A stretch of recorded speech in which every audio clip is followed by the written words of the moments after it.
We're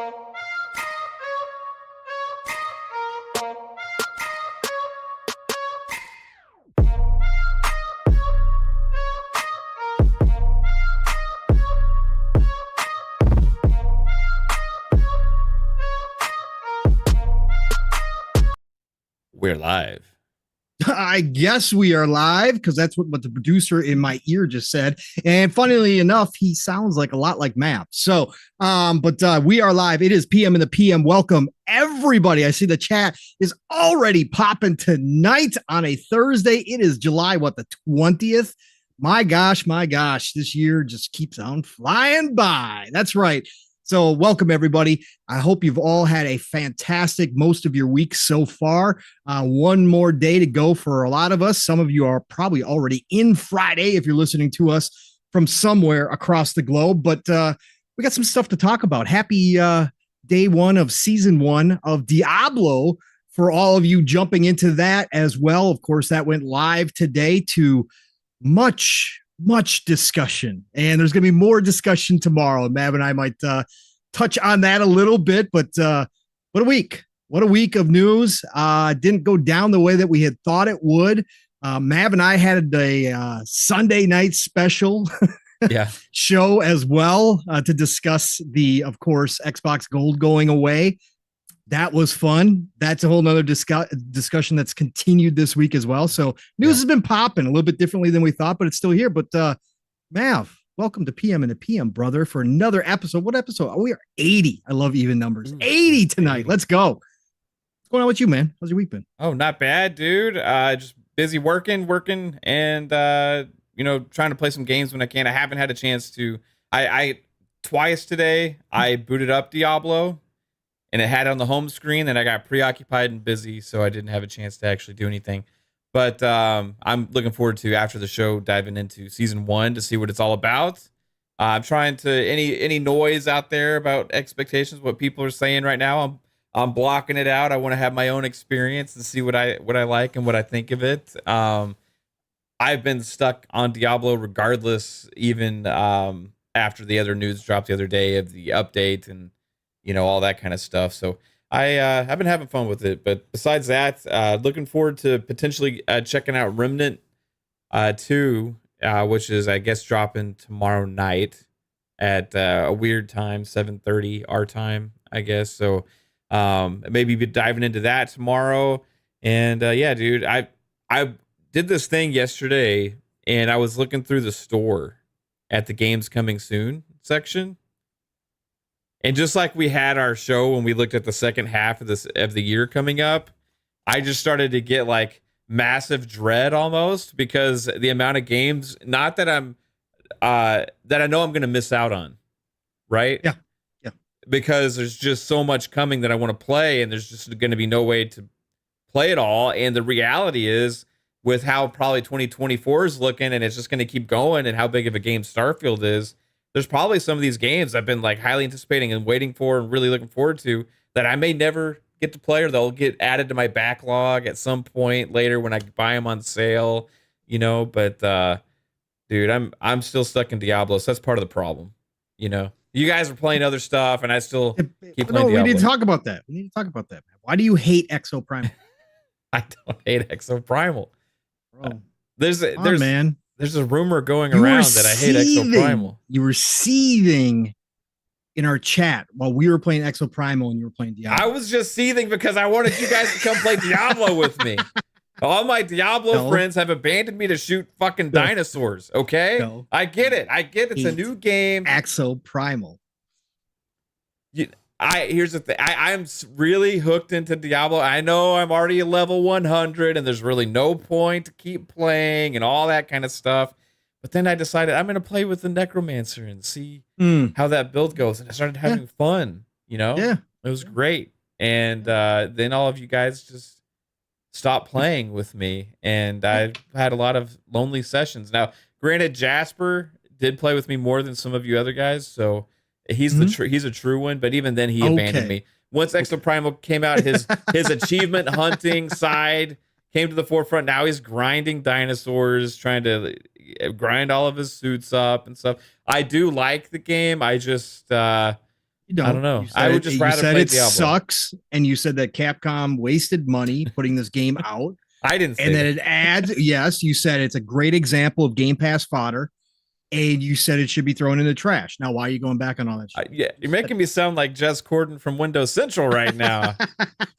I've seen it. Yeah, shout out to Jez. I know that he's been saying some stuff about Exo Primal on Twitter, so I saw that. But like, the day it launched, we played quite a bit, and I play as the Witch Doctor. I've proven that I can be an excellent healer as the Witch Doctor. Okay. You know, I've gotten several MVPs now as the Witch Doctor. So you're saying you've mastered Exo Primal, so there's no reason to play it. Yeah. Is that what you're saying? Yeah, after, exactly. After what, the 5 hours you put into it? 3 hours?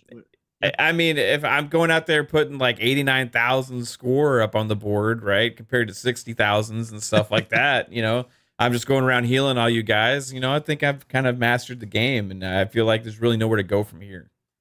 You know, we got a couple witnesses in the chat. I think Steele's in here. Jasper's probably lurking somewhere. So they all know what you really said behind the scenes about Exo Primal. And I just don't understand the hate. And I thought we could deep dive it and figure out what was going on. Maybe you had, maybe you had some fear of dinosaurs that you've never explored. This is a bold-faced lie. Kong Soul is trying to, let's see, what's the word I'm looking for?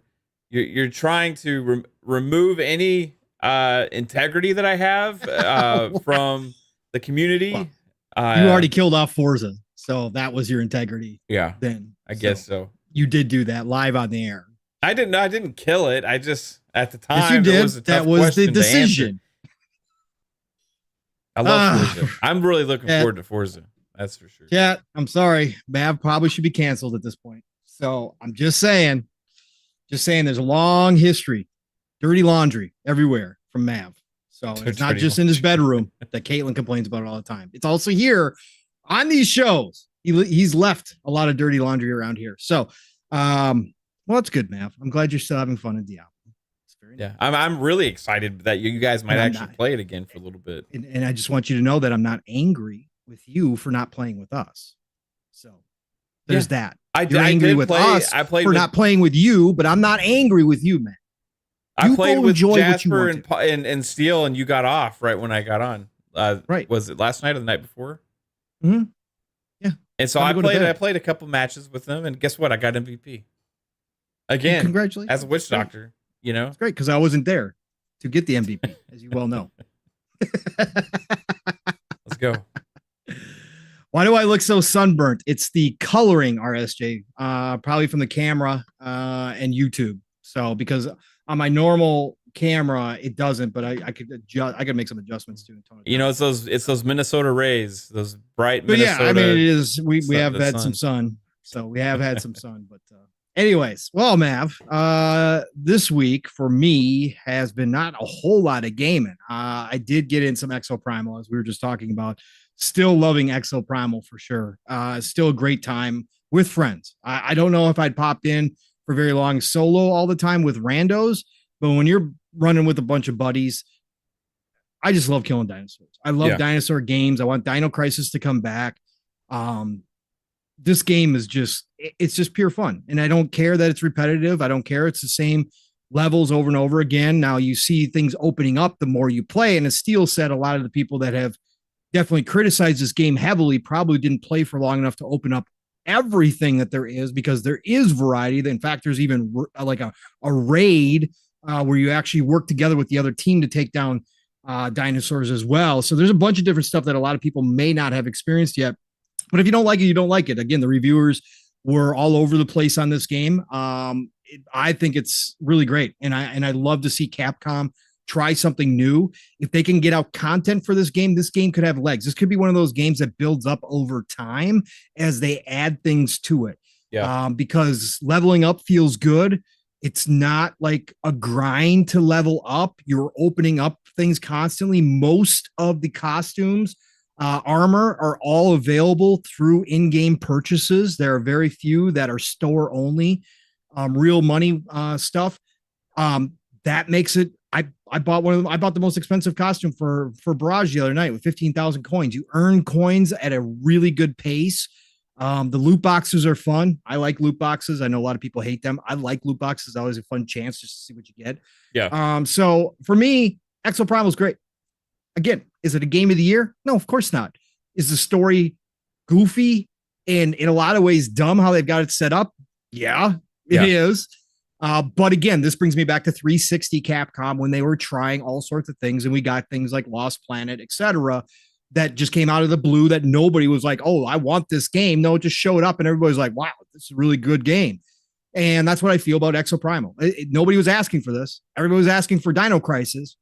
And they played it off of that first reveal trailer where everybody thought it was Dino Crisis. They even got the redhead girl in there, but it turned out to be this Exo Primal. And now that it's here, I'm liking it. I'm enjoying it. Yeah. It's a fun time to have for a little while, right? It is. It is absolutely. And I'm not. Again, I'll be playing Diablo 4 Season 1 tonight, for sure. But then I am hopping into Remnant 2. And we'll have hopefully a lot more to say about that this weekend and then into next week as we get into it. I don't know if Mav's going to jump in or not, but me, Jasper, and Steel for sure. We're already locked in. Got it downloaded. That launches early access if you buy the Ultimate Edition, 7:30 tomorrow night, Central Time. Have reviews dropped for that yet? Yes, the reviews have dropped for it. It is sitting, I believe, at an Open Critic as an 83 right now, which is really good for that game. Yeah. ACG must buy. Seasoned Gaming. Ains didn't do the review. One of his guys over there did the review, gave it an 8.5. There's a lot of 9s out there. There are a couple 6s that have dropped it down or whatever else where some people just didn't like it. But most of the reviewers that I go to that I just like to hear their opinions on games because they play games the way that I do in a lot of cases have loved this game and said it's absolutely incredible. It's fun. There's certainly some bugs in there and there's certainly, some little things here and there, some performance issues here and there. But overall, they say the loop and the game itself, the gunplay, the music, the ambiance, all of that is top notch. And they said they took everything they learned from Remnant 1 and just made it so much better, which is exactly what we asked for in sequel. So I had no plans on buying Remnant 2. I really didn't. I wasn't going to buy anything else. I had my rules in place leading up to Starfield that I wasn't going to buy any games because once Starfield drops, games just are not going to be played outside of it. So I wasn't going to buy any. I already broke that rule once for Baldur's Gate 3, right? And that launches in a couple weeks here, about a week and a half. And then I was like, that's it. That's all I need. Then I started watching the videos on Remnant 2's classes and how all the different classes played.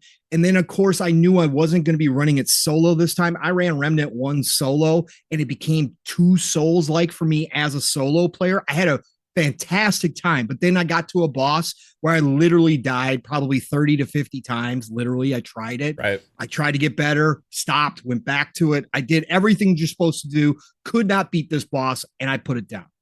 But now that I know Steel and Jasper running this for sure, and maybe you, there will always be somebody to team up in Remnant 2, and that's where this game shines. This game was built around co-op. Now, ACG said that solo, the game feels really, really good, and he enjoyed his solo experience. Okay, well, but alone there sold me on it, right? Yep. The reviews now, because I didn't play the first one, you know? Right. So I don't really have an experience or know what to expect. I'm not huge on Souls games, and what I kind of heard is it's like whatever. Souls with guns in a way, but it's got looter, it's got Borderlands to it. Right. ACG brought up Outriders. Genre. Yes. Right. Yes. Okay. So that intrigues me also. The thing that intrigued me the most was seeing all the different class trailers that you guys showed me the other day. Yes. And now that I see the reviews are, they're saying it's a quality game. People saying other concern I had is like, okay, is this a game that a year from now, if and nobody else is playing it, I can decide, hey, I want to dive back in and still have a good solo experience, right? And hearing that also makes me more intrigued. So I'm sold. Right. Cool. Let's go. I'll do it. The only thing that sucks, it's only 3-player co-op, right? Correct. So, it's a 3-player, so we'll have to split up in teams if anything. Yeah, it's all right. You guys, you and Jasper and Steel, you do your thing. I know you guys already made your plans. You're gonna be playing Diablo 4 anyways. I'll hop back and forth between Remnant. I'll do that. Start my solo run, and it's fine. My feelings aren't hurt the least bit, asshole. Sure. Not at all. Not at all. You should have heard how quiet he was, chat, the other night when we started playing Exo Primal and he was just playing Diablo 4. He was like a mouse in there. I was like, Mav, what's wrong? Nothing. Just playing my build, just trying to figure this stuff out. Diablo, That's what we got out of him as we're having a rip roaring time in Exo Primal. Mav, do you want to join us for Exo Primal? No. I'm just gonna play some Diablo. I hate Exo Primal. It sucks. I'm not coming over there. Okay. All right. That's exactly how it went down, folks. Exactly how it went down. Anyway, so yeah, no, I'm excited, Mav. We, like you just got done saying during your intro there, the amount of games coming out. Like I said, I had no plans to buy anything else. And I saw Poison Maniac say FOMO. This wasn't really FOMO, Poison Maniac, because I didn't fear like missing out on it because Steel and Jasper are going to be playing it and maybe Mav was going to be playing it. I really didn't think about that because I've got too much to play and I'm not planning on hopping in Baldur's Gate 3, obviously when full launch happens, now that I put like 20, 30 hours into the pre-release. But it wasn't really FOMO. It was just that when I saw the game, I really wanted to play this game. Like I really did want to experience this game. And like I said, having people that were going to be playing it day one certainly helped from the aspect of having the co-op experience, but it wasn't necessarily FOMO. Like I was, I'm going to miss out on this. No, definitely not that. It was just that this game looks so good, so fun. I just really wanted to get it and I wound up doing it. So $69.99 for the ultimate edition, by the way, folks. So it's not a full price game either. ACG said there is a ton of content in this game. The replayability is off the charts. All the different classes feel different. The synergy when you are co-opt with different classes, they all work together because they have different buffs for the team that you can use. And he said the mix and match, the weapon crafting is really, really good. He said you can create some crazy weapons in this game. So I just really want to jump into it. Sounds like something up my alley for sure. Again, the Souls part, I played the first one, so I know kind of what I'm walking into. With guns, it's a little different. Can it still kind of get bullshitty if you're playing solo and you get to a spot that the boss is kind of garbage and they just cheese you and you get pissed off? Yeah, that still happens, but you don't lose everything. Unlike a Souls game too, you don't lose anything. Yeah. You carry everything over. So yeah, I'm excited for Remnant 2, but there's so much coming out. I just can't wait, Mav. Armored Core 6, which we may talk about here in a couple minutes, just dropped a story trailer that, oh my God, this is Steele's already game of the year. He knows it's going to be his personal game of the year when this game drops, but this story trailer that From Software just dropped on us is how you do it. From Software is at their peak right now. These guys just hitting, Mav. And I think we're going to show that to you here in a couple minutes. Yeah, I can go ahead and bring it up. Yeah, bring it up if you want to. You can bring it up to now. Yeah, everybody, if you are here live watching us, please, if you got the opportunity to check out YouTube here, Mav's going to play the Armored Core 6 story trailer that just dropped today. This is absolutely phenomenal. I highly recommend going back and watching it in 4K. Of course, there's no gameplay. It is a story trailer, but just the cinematics and how they set this thing up. My God, I'd go watch this movie 100 times if it was in theater. Yeah, I'm going to play it right now. Go. All right, so I haven't seen this yet. Yeah. You again. You know, I'm not exactly craving company here.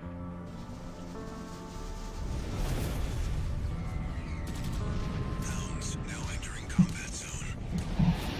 Initiating phase 2.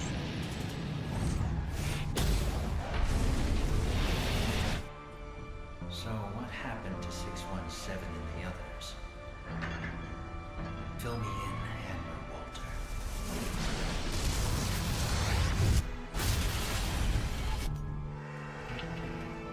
Well, at least you're helping me clear my inventory.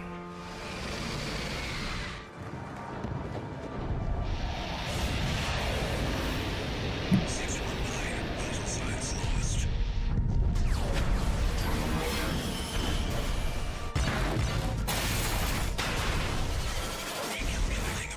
vector.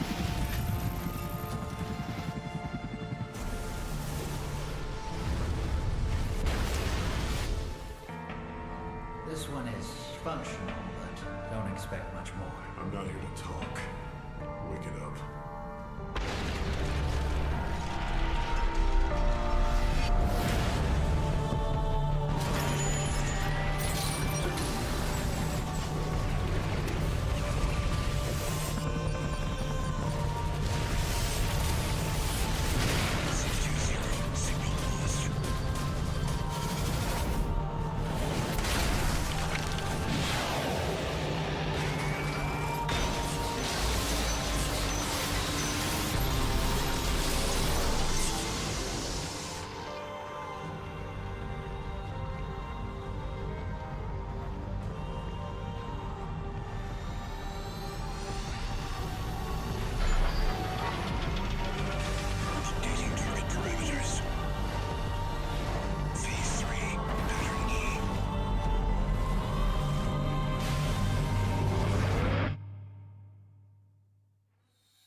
621. I'll give you a reason to exist.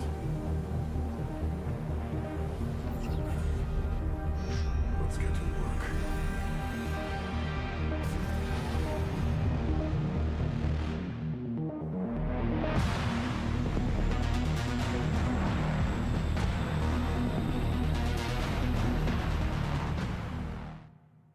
There we go.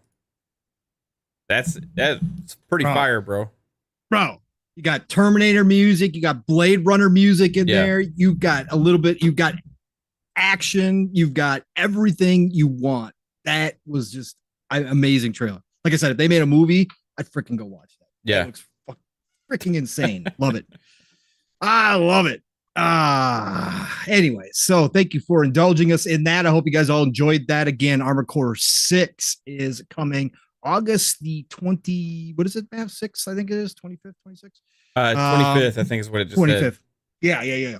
So, Steel's going to be there day one. So if you guys are looking to co-op and you guys are going to be in Armored Core 6, he's going to be there for sure day one. I may be, because I love the old Armored Core series. Shame on Tando for saying they were never good. I can't believe you, Tando. But I was an Armored Core fan. Steel was a huge, gigantic fan. Obviously, we all know his love of dudes in armor and mechs in general. So we will probably be there day one, but looking forward to that. Again, just add it to the list of incredible games coming out at the end of the year, or potentially incredible games coming out at the end of the year from software. Shout out to you all. So, Mav, we got any super chats or anything I get to? Otherwise, I'm going to shout out the chat here. Go shout out the chat, man. Let's go. Got over 120 amazing people in the chat right now. If you have not taken a moment to hit that like button, please do so. And if you got an extra moment, please share it out. Let everybody know that you are over here listening to me and Mav talk some nonsense about the gaming industry. Let's go. Listen, we got Tando. Yeah, Tando, I'm calling you out, brother. Just kidding, though. I'm just kidding. You know that. Love you. Thank you for being here. You don't have to go back to lurking. God's Emperor SofaKing, Boss Mod, Lethal Papa. What's going on? Don Sicario, great to see you. Brian Gilbolt. Don't know how to for sure pronounce your name, but appreciate you being here, Brian. 100%. The one, the only Poison Maniac is in the house, of course. Calorie. What's going on, Calorie? Great to see you, brother. Moggs E is in here. What's going on, Moggs E? Remake Station 5. What's going down? Sean T, how you doing? The one, the only Polly Baba's in the house. Go on, Polly. Why So Serious is here, of course. As always, Sir X-Man is in here. What's going on, Sir X? Great to see you. Donald J Trump69. DJ T, what is going on? Great to have you a part of our show. Louis Jose is in the house. What's going on, Louis? We got the one, the only Boba Fett Gaming in here as well. It's Timmy. Timmy's in here. What's going on? Void Rat. Thank you for dropping in here and saying hello. We got Mr. Bushido, N7, of course, dropping on in. Hi to you, Mr. Bushido. We got the beautiful Miss Caitlin. What's going on, Miss Caitlin? Thank you again for all your hard work behind the scenes, making those thumbnails look just as good as they do. So thank you, Caitlin. We got Tony Grasso's in the house. What's going on, Tony Grasso? We had some account in here that was deciding to spam us. So thank you for handling that. Mods, Calorie, Boss Mod, I both saw you handle that business. So thank you very much. But we do appreciate the spammers dropping on in here. It does add to the numbers. So thank you. Who else we got in here? We've got the Hooded Canuck in here. What's going on, the Hooded Canuck? We've got, of course, the brother from another Steel Rain The T is a 7. That's right. He's up in here live, raw and uncut. What's going on, Steel brother? Great to see you. General Spartan 27 dropping in to say hi. Dark Zone 2525. What's going on, Dark Zone? Who else? We got man, you guys are talking a lot. I think that's as far back as I can go. Oh, we got the one, the only actually guy, of course, brother from another Lore Master Jasper's in the house. What's going on, Lore? I saw you streaming some Halo there, Jasper. What's going on, brother? Nice job. We got Night Turtles in the house. What's going on, Night Turtle? We got Patman Jones dropping on here. We got Mac City Entertainment in here. What's going on? We got Dion Hayes. We got Masshole 1977. We got Ben Millard. We got Dr. Snobby. Dr. Snobby. What's going on, Dr. Snobby? Great to have you a part of the show. We got the one, the only BigMADMoe is up in here. What's going on, BigMADMoe? Thank you for dropping in and saying hi. Who else? Did I miss anybody else in here? God, 2 Pad Stack 7. Yes, sir. What's going on? Kevin Baldwin. Hi to you, Sensei Matrix. Great to see you dropping in here. Man, look at the names just popping up all over the place. Punty 050, Oscar Emilio A. Gonzalez. What is going on? We got Cullenprime. What's going on, Cullenprime? Great to have you a part of the show as well. Thank you. Thank you all for being here. If I did not shout you out, if you're just lurking, if you're listening in the future, guess what? Don't matter. Love you all the same. Thank you. Much respect for dropping in here and saying hi to me and Mav on a Thursday night for PM in the PM. You guys are beautiful. Jim Ryan's in here. What's going on, Jim? Don't make us time you out, Jim. Be careful. We got the heavy hitting mods in here tonight. Be careful, Jim. Be nice. Let's see here. All right, Mav. So week of gaming news. Let's see, where do we want to start? We start a little lighthearted with a little Armored Core 6 story trailer action there. You want to just jump right into the Steele said the FTC dropped the case. Yes, supposedly. Chat. Yeah. Yep. They have dropped the case and they are coming back to the table to Correct. Negotiate. Yeah.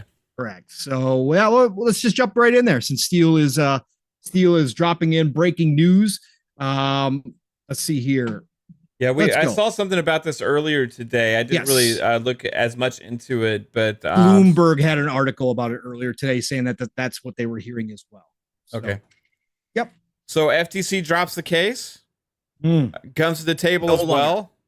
Correct. Yep. That's a big give up from them as well, which they should at this point. Yep. CMA, FTC. Pretty much at the same stage now. The FTC can't make a case about PlayStation anymore. Yep. Because PlayStation signed an agreement. Whether the FTC wants to try and acknowledge those or not, which they tried to make a case that we can't even look at those agreements or whatever, like is bullshit.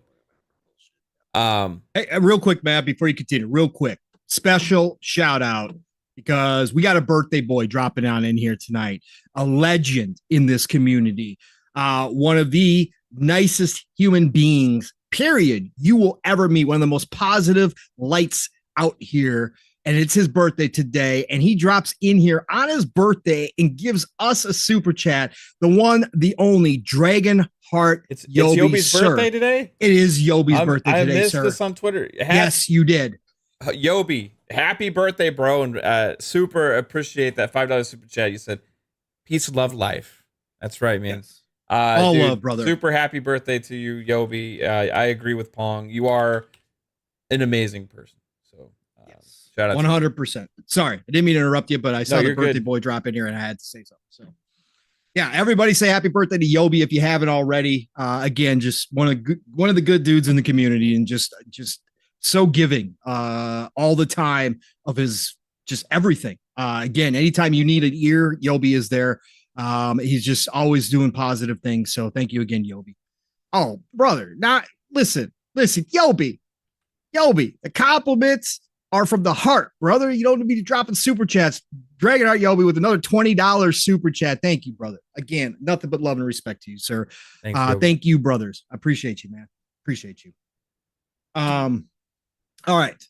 So yeah, you were just talking about the FTC and the CMA and how similar the kind of positions they are. Steele was saying that it is breaking because we do actually have the official document now filed, Mav, for adjudication. Okay. So the order withdrawing the matter from adjudication has been filed by the FTC with the courts. They're giving up in the courts right now. Correct. Yep. This is the best outcome for Microsoft. And this, I think, is kind of why we've seen them go ahead and postpone the closing deadline. I feel like whatever negotiation they had to give, it turns out they had to give ABK a little something for this, right? And it turns out to whatever they gave them, there's like $1 dividend that they added on. And then I guess if it goes past the 29th, I think, of August, there's an additional $500 million in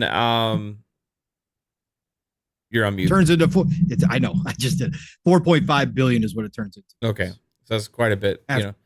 After October, I thought it was 3.5. Is it 3.5 in August, 4.5 in October? That's for the breakup fee, though. That's for the breakup fee. Yeah. Right. So, what were you talking about? I'm sorry. Maybe I missed. No. That's what it was. Yeah. Okay. What I'm saying is they don't get the extra 500 million unless they break it up.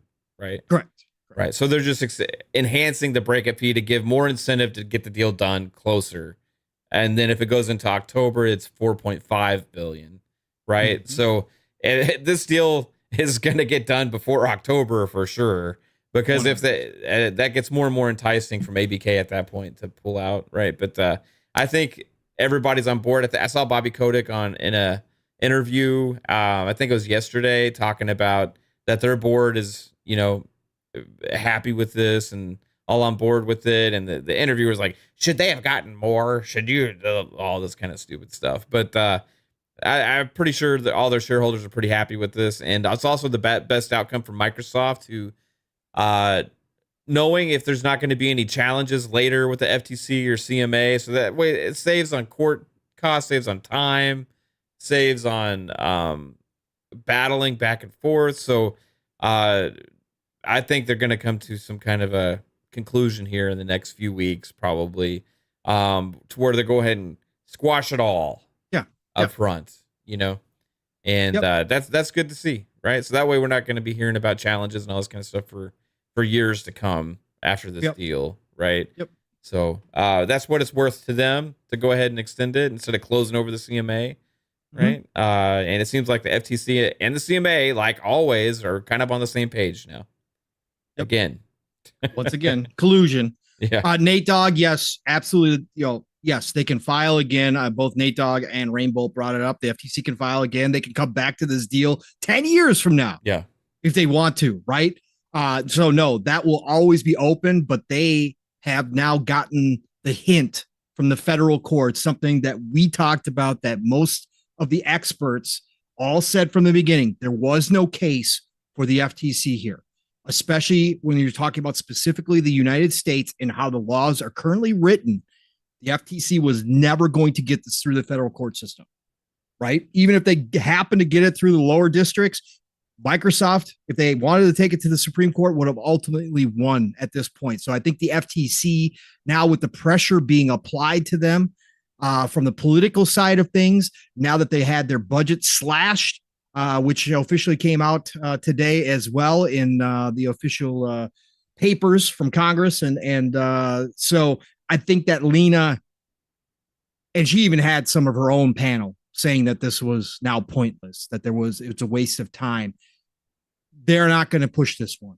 There's no reason for them to push this one, especially when they can come to the table and they know they'll get some concessions out of Microsoft at the end of the day in some form or fashion, just like the CMA is. They are going to get something. But again, they wasted enough time. They wasted enough money. Again, the deal had to be looked at. I've said that from the beginning. You always look at big deals like this. And this is one of the biggest deals ever to cross regulatory bodies' plates when it comes to size and scope.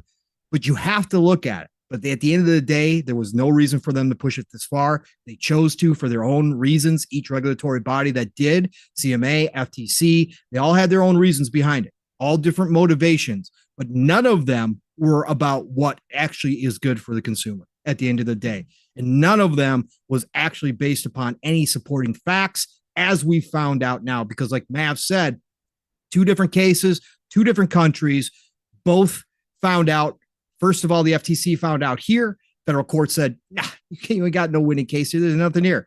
CMA found out after they had already put out their ruling that a lot of people disagreed with their take. Now, they are going to get something out of Microsoft if Microsoft does eventually divest the cloud sector out of the UK. So be it. Again, I think there's stats out there like 5,000 UK people use xCloud right now.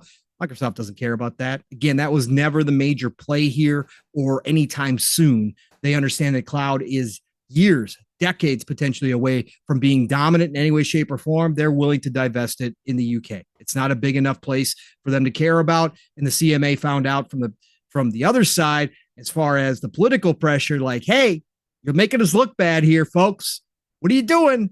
Like, this is not okay. Agenda-driven nonsense. It doesn't look good to the rest of the world when 40 plus countries have now approved this. Let's calm down.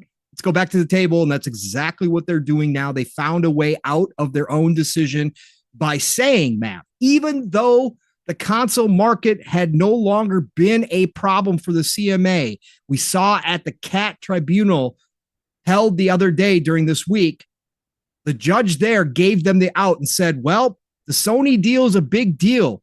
You should probably count that now, right? You should probably go back and look at that, right? The Sony deal changes things dramatically, right? And finally, the CMA gave in and said, yes, we need to take that in consideration. So we'll go back to the table. Microsoft is obviously playing nice over there, said, we're all in agreement. Let's go back to the table. They got the deal extended, paid out more money, paid out a dividend of 99 cents. So Bobby got a little sweetened pot, 99 cents per share paid out in a dividend next month is coming all the shareholders' way. So they did add to the value of this entire deal.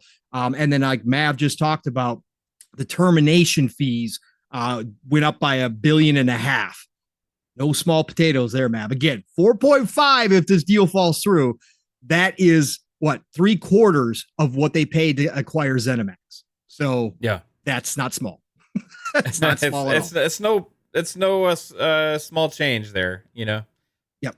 To Microsoft, exactly. Even though they just made what 140 billion the other day, you know, and evaluation, yeah. Even though that, like, it's still, you know, cash that they're paying with and all this kind of stuff. So it's that's money that can be used for other things, right? So they don't want to cough all that up, and that doesn't include all of the costs that has been involved all this time with all the courts, the lawyers, all these people. Didn't we find out like some of these lawyers are getting like $4,000 an hour or something crazy? Like I don't remember, but it came out during the court costs or whatever. I mean, during the FTC hearing about some of the experts that they pay and all this kind of stuff.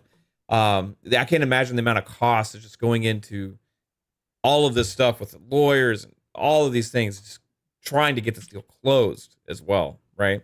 So that on top of a breakup fee, it's just a lot of money wasted for nothing, and also impacted your business in potentially a negative way along the way because it kept you from being able to do other things, right? This has got to close for them. It's going to. That's really not a question now. The FTC's bent the knee. The CMA's bent the knee. PlayStation has bent the knee. The only thing is just a matter of time. There's been so much knee bending that they decided, hey, let's just go and close all this out and negotiate all this stuff out so we can get it done with. And that's pretty much where we're at now. That if there was still a challenge from the CMA where they're really cooperating, even though they come out and they still try and put up a posturing face in interviews and stuff like that. If there wasn't real good progress made with any of these regards, they would have closed over the CMA and just dealt with the FTC later in court, right? So all of this is really good stuff and promising, and maybe actually a better overall solution than just saying F you CMA. Plus also the more cooperation they show to all these regulators as well, dealing with it this way after, like, okay, you guys lost. We'll work out a deal now, right? You guys lost. We'll work out a deal now, and that way we keep in your good graces. That you can save face for the next time when we put a merger in front of you, right? So that they can't use that again in the future against them, right?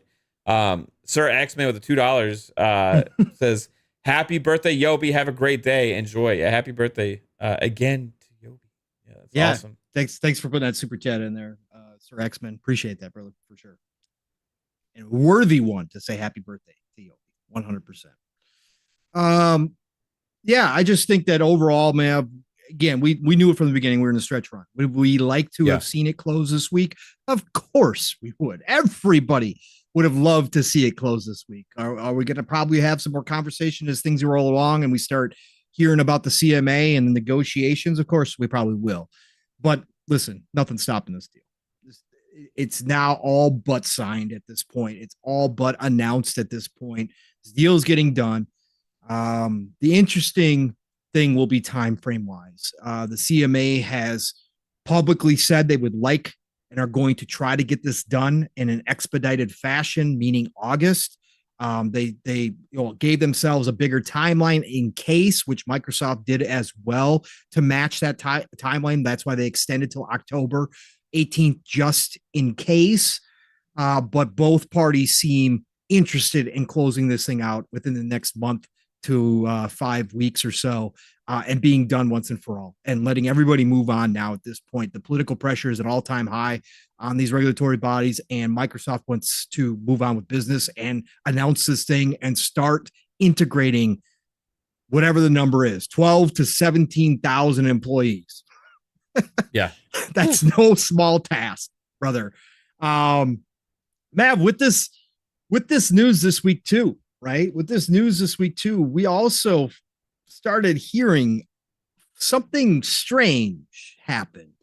All of a sudden, the old Call of Duty matchmaking servers, which have been broken for a very long time, all of a sudden magically got fixed. And they weren't fixed just anywhere. They were fixed on Xbox specifically. Now, the initial stuff was people were saying that Activision was fixing these servers, and that was a little like, okay, you guys are already kind of already getting comfy at home, aren't you? You're starting to fix up servers for Call of Duty on Xbox, but you're not fixing them on PlayStation. Well, we come out and find out that actually it's Microsoft. We got confirmation a couple days ago that it was Microsoft fixing this. And not only are the servers fixed, man, all of the old backwards compatible 360 Call of Duties have become bestsellers on the Xbox store. And they've literally, Black Ops 2 had over 1 million players, supposedly, if you're going to trust the old stats that we used to see, because those are still up and running. Get to see the world map, get to see all the areas lit up with where all the players are. I wish it's the greatest thing ever. That was always fantastic. Mm-hmm. But over 1 million players, man. People nonstop on Twitter showing clips, showing highlights, reliving for people, their 20s, their teens, even some people under teens that they remember, right? Call of Duties, Black Ops, Modern Warfare 2, right? The original Modern Warfare, World at War, I even saw getting played. Like, bro, how exciting is this, man, to see these old games revived because the hype is up and people aren't waiting for them to drop into Game Pass. They're actually going and buying from the store because, Xbox has them on sale right now. But they're actually purchasing these old games and going and just playing the hell out of Call of Duties again, man. Call of Duty really is a special game that we just don't see all the time. Like it's crazy how long lasting this franchise has been in a dynamic industry where things change on a dime. And yet here people are going back to 10, 12, 15-year-old games, man, and playing them like they were just came out yesterday. Pretty crazy, man. It is. Microsoft goes and fixes it, right? Which was, made official. It was Microsoft. Well, it wasn't made official, but I guess it came out that it was Microsoft is what some of the people in the know was hearing. And that kind of collides with the getting it ready potentially, I think, for Game Pass at some point, right? Knowing that there's going to be a lot of excitement. They want to put those games in there. And I don't think they were anticipating this right now, probably. Right? Right. Which is awesome. I mean, all those games were on sale. And if you look at the top paid games right now, it's just like Call of Duty, Call of Duty, Call of Duty. Like every single one almost. It's crazy, dude. It's absolutely crazy. And to see this resurgence of players come back into it, regardless if the numbers are accurate, there's definitely been a massive resurgence. And that's visible on streaming platforms. Also, you can see on Twitch the amount of people playing all these different games and these videos people are posting, the clips of the lobbies like they used to be and stuff, the chaos. It's like it's nuts, man. It's crazy to think about just with this little sample size right now, just what Call of Duty means to people. what Microsoft is acquiring here with that franchise. Talking about, Halo's always been a face for the brand, right? And Gears and Forza, and then they have their other franchises, and a lot of them they're bringing back, like Perfect Dark and Fable and stuff that really could be pillars. Fable used to be a pillar franchise for them. Then you got the Bethesda side, and you got the Elder Scrolls and Fallouts and now Starfield will be up there with all of these franchises, and then now you turn to then not to mention Doom and fuck man, like Wolfenstein, Doom. I mean, you got from the Arcane side, you still got like Dishonored and stuff like that. Still pretty popular name. Prey. I think those are not up there with the Dooms and those other games, right? For sure. But they add to it. For sure. And now you look at Activision Blizzard side and Call of Duty and this whole franchise is just, even these old 360 games are just resurging right now. It's just crazy to see and to make you think about the future, a little bit. Would tied into that Microsoft brand. Once all those games hit Game Pass, you think it's a resurgence now? Right. You think it's a resurgence now that all those servers are fixed, and once these games hit Game Pass, the amount of people that might dive in even to the new one, right? Then you got whenever the next Call of Duty comes out, or whenever it doesn't hit Game Pass, if it's able to right away or not because of marketing deals, who knows exactly?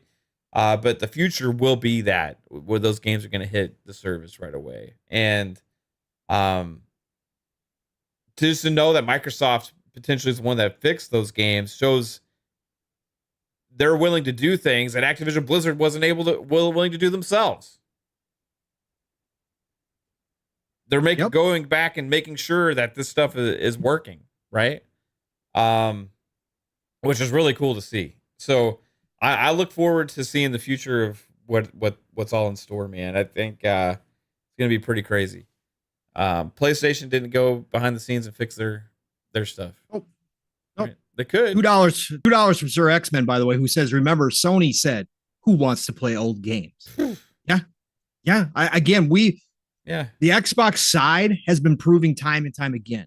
People like to use it like some kind of, again, class warfare thing amongst gaming, like who goes and plays old games. Oh, that just means you've got no games to play if you're going to go enjoy old games.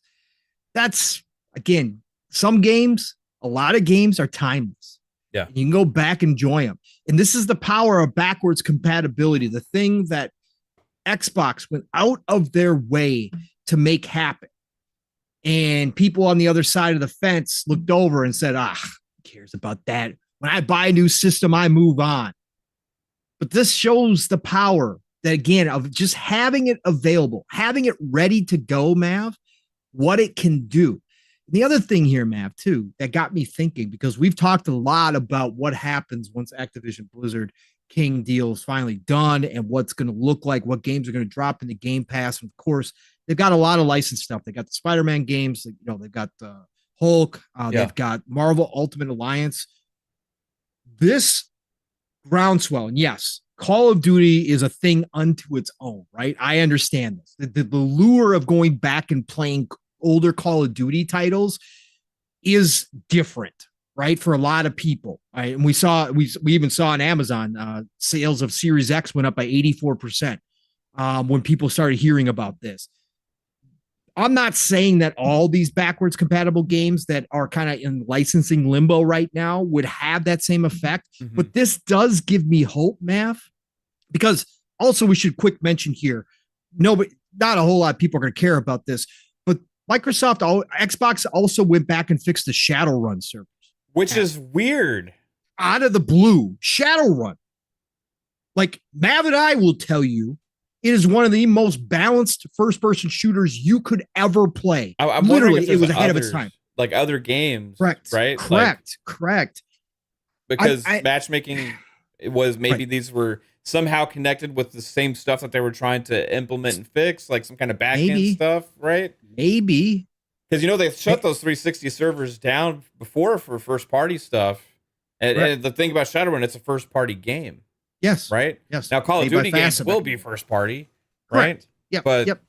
you know, Shadowrun's a little different than these other ones right now. So It is. that was strange, and that's a game that you know we both loved, and you know, Oh. we need to find some time to dive back in.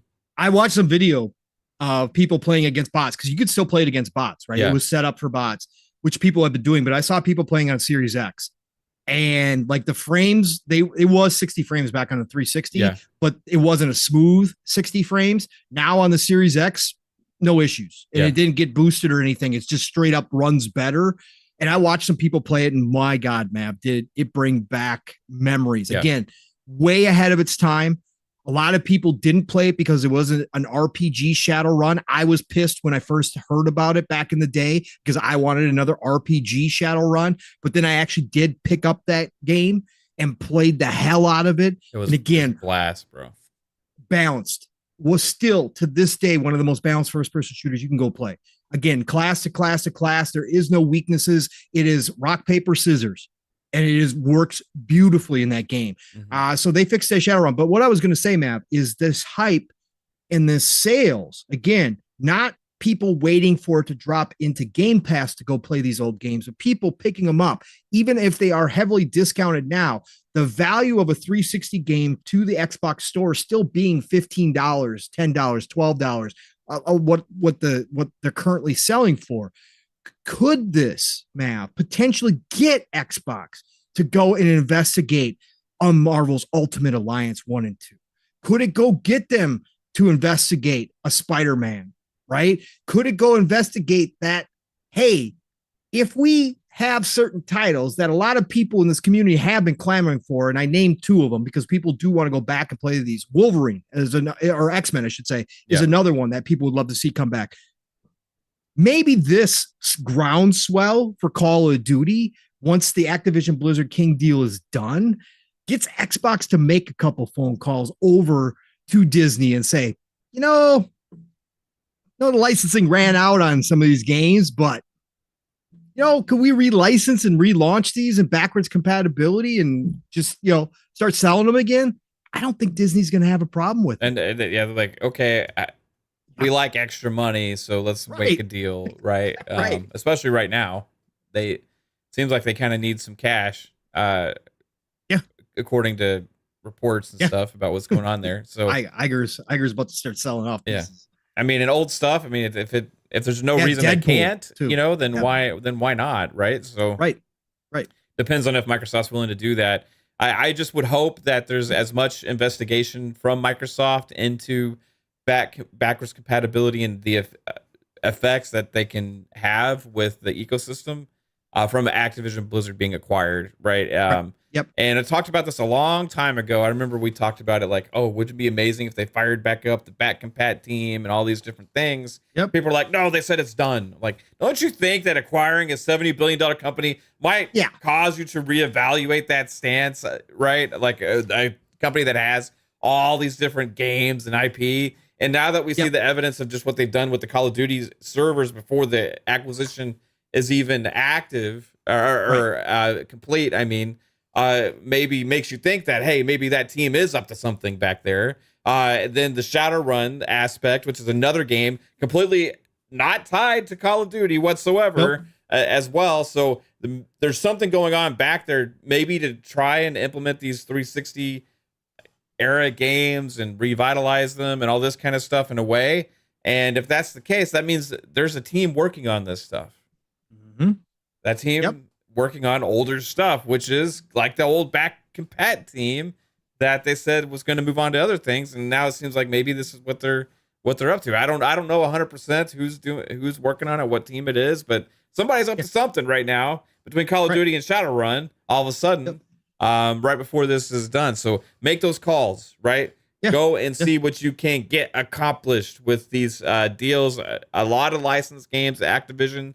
That's how you're going to have a bigger impact with back compatibility. If you're not able to get that done, it's okay. It's like whatever. But man, I would love to see it. And also, that they can do the resolution boost and FPS boost and all these different kind of things with some of these games, right? They already have auto HDR implemented on the console as well. So a lot of these games could bring new lives to old titles. Good. Some of these Good. 360 games really hold up still. I did fire up Shadowrun just for like a minute or two, just to like hop into one level against bots real quick. Yep. And it was like, wow, this is impressively smooth, you know. So nice. it's gonna be interesting. But I forgot how fast paced the character movement and stuff was. It's like, oh, okay. And the bots, no joke, are no joke in that game. No. You want to talk about games that have problems with AI and stuff? If you can like the difficulty on the bots that you can set, like I was like, man, these fuckers are running around so fast and I can't even hit them. You know, they're it's crazy. So a lot of tug and war style gameplay in that game too, where it's like a momentum can shift and sway big time and turn the tides. Loved that game, and I'm super excited to see that. So maybe there's hope for a new one at some point. That's what I was curious about, right? Like maybe again, it was done by FASA, who was obviously no longer with us, obviously. But maybe they do have some plans for something like a Shadowrun coming back. I don't know. It's just interesting that it's there. The other thing too, Mav, is people forget when they sit here and say, "Oh, they're done with the backwards compatibility." Yeah. They forget that the backwards compatibility team under Jason Ronald, they were going and asking permission from all of the publishers and developers to do this with their games, right? So the fact is, maybe Activision, again, we've already seen who Bobby Kotick is. We know who Bobby is. Again, this guy strong-armed Microsoft into giving up more money to keep Call of Duty on Xbox, for God's sakes, right? Why is it so far-fetched that Activision was like, no, you're not touching any of our games. You're just not. You're just not going to do it. You're not going to touch any of your games, and we're not going to reoffer them, right? Even though obviously there were still Call of Duties were all backwards compatible. Sir X-Men with a new $2, another $2 super chat. Thank you, Sir X-Men. Again, appreciate you, brother, for that. Says Ultimate Alliance is backwards compatible with disc only. Correct. That's where the licensing comes in. But maybe it was just Activision in general just didn't want to go back, and so they said no to a lot of the team testing the games out, because again, they had to test these games out completely if they were going to boost them or whatever the case may be. Maybe Activision was just a stubborn one, so therefore Xbox was like, okay, we're just not going to look at any of these games. So now you acquire them. Well, yeah, of course it would make sense to reopen up the backwards compatibility team if that's the case and say, you know, what can we bring back out of this team? Maybe now it is worth our time to go investigate the licensing and see if we can start offering them digitally in the store again. That's where I think this might lead to, Mav, with this Call of Duty kind of resurgence. I think it would be freaking awesome. And like you said, Disney right now, the way things are looking, could use any little bit of money. Why not? Yeah. Go offer them a little bit. Hey, more games offered. So exciting times, no matter what, man. Exciting times, what can happen with this deal. We've talked about it over and over and over again, but we're finally getting there at the end of the day. And this deal should be done in August. Should be done in August, folks. That's what everybody's shooting for. It sounds like the FTC is now open to a table agreement as well. We'll see where that goes. Again, it doesn't matter. The FTC is not going to win anything in the federal courts the way the rules are written. Again, they in fact tried to write they did in fact write their own rules this week, guidelines to mergers and acquisitions. And most of the experts out there, the legal people who look at this stuff, took one look at those documents from Lena and her team, were like, nice try. Oh, okay, these are great thoughts, but this isn't going to hold up in court. So if this is the way you're going to start looking at mergers and acquisitions, we'll see a lot more losses in court going forward if this is how they're going to handle things. So I think that's where we're standing at right now. $2 super chat from the one, the only Luke Lore Xbox expansion pass. Just wanted to support you guys. Rock.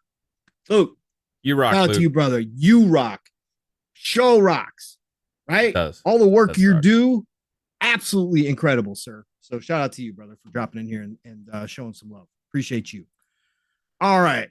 We need to try and get him on this show sometime. Yeah, we should have Luke on the show. 100%. Absolutely. Yeah, I'm kind of surprised we haven't yet. So we should set that up, man. Love to have Luke hanging out with us. All right, Matt. So I think we covered most of the FTC ABK stuff this week. So we are actually in again. This week is kind of a smaller news week again.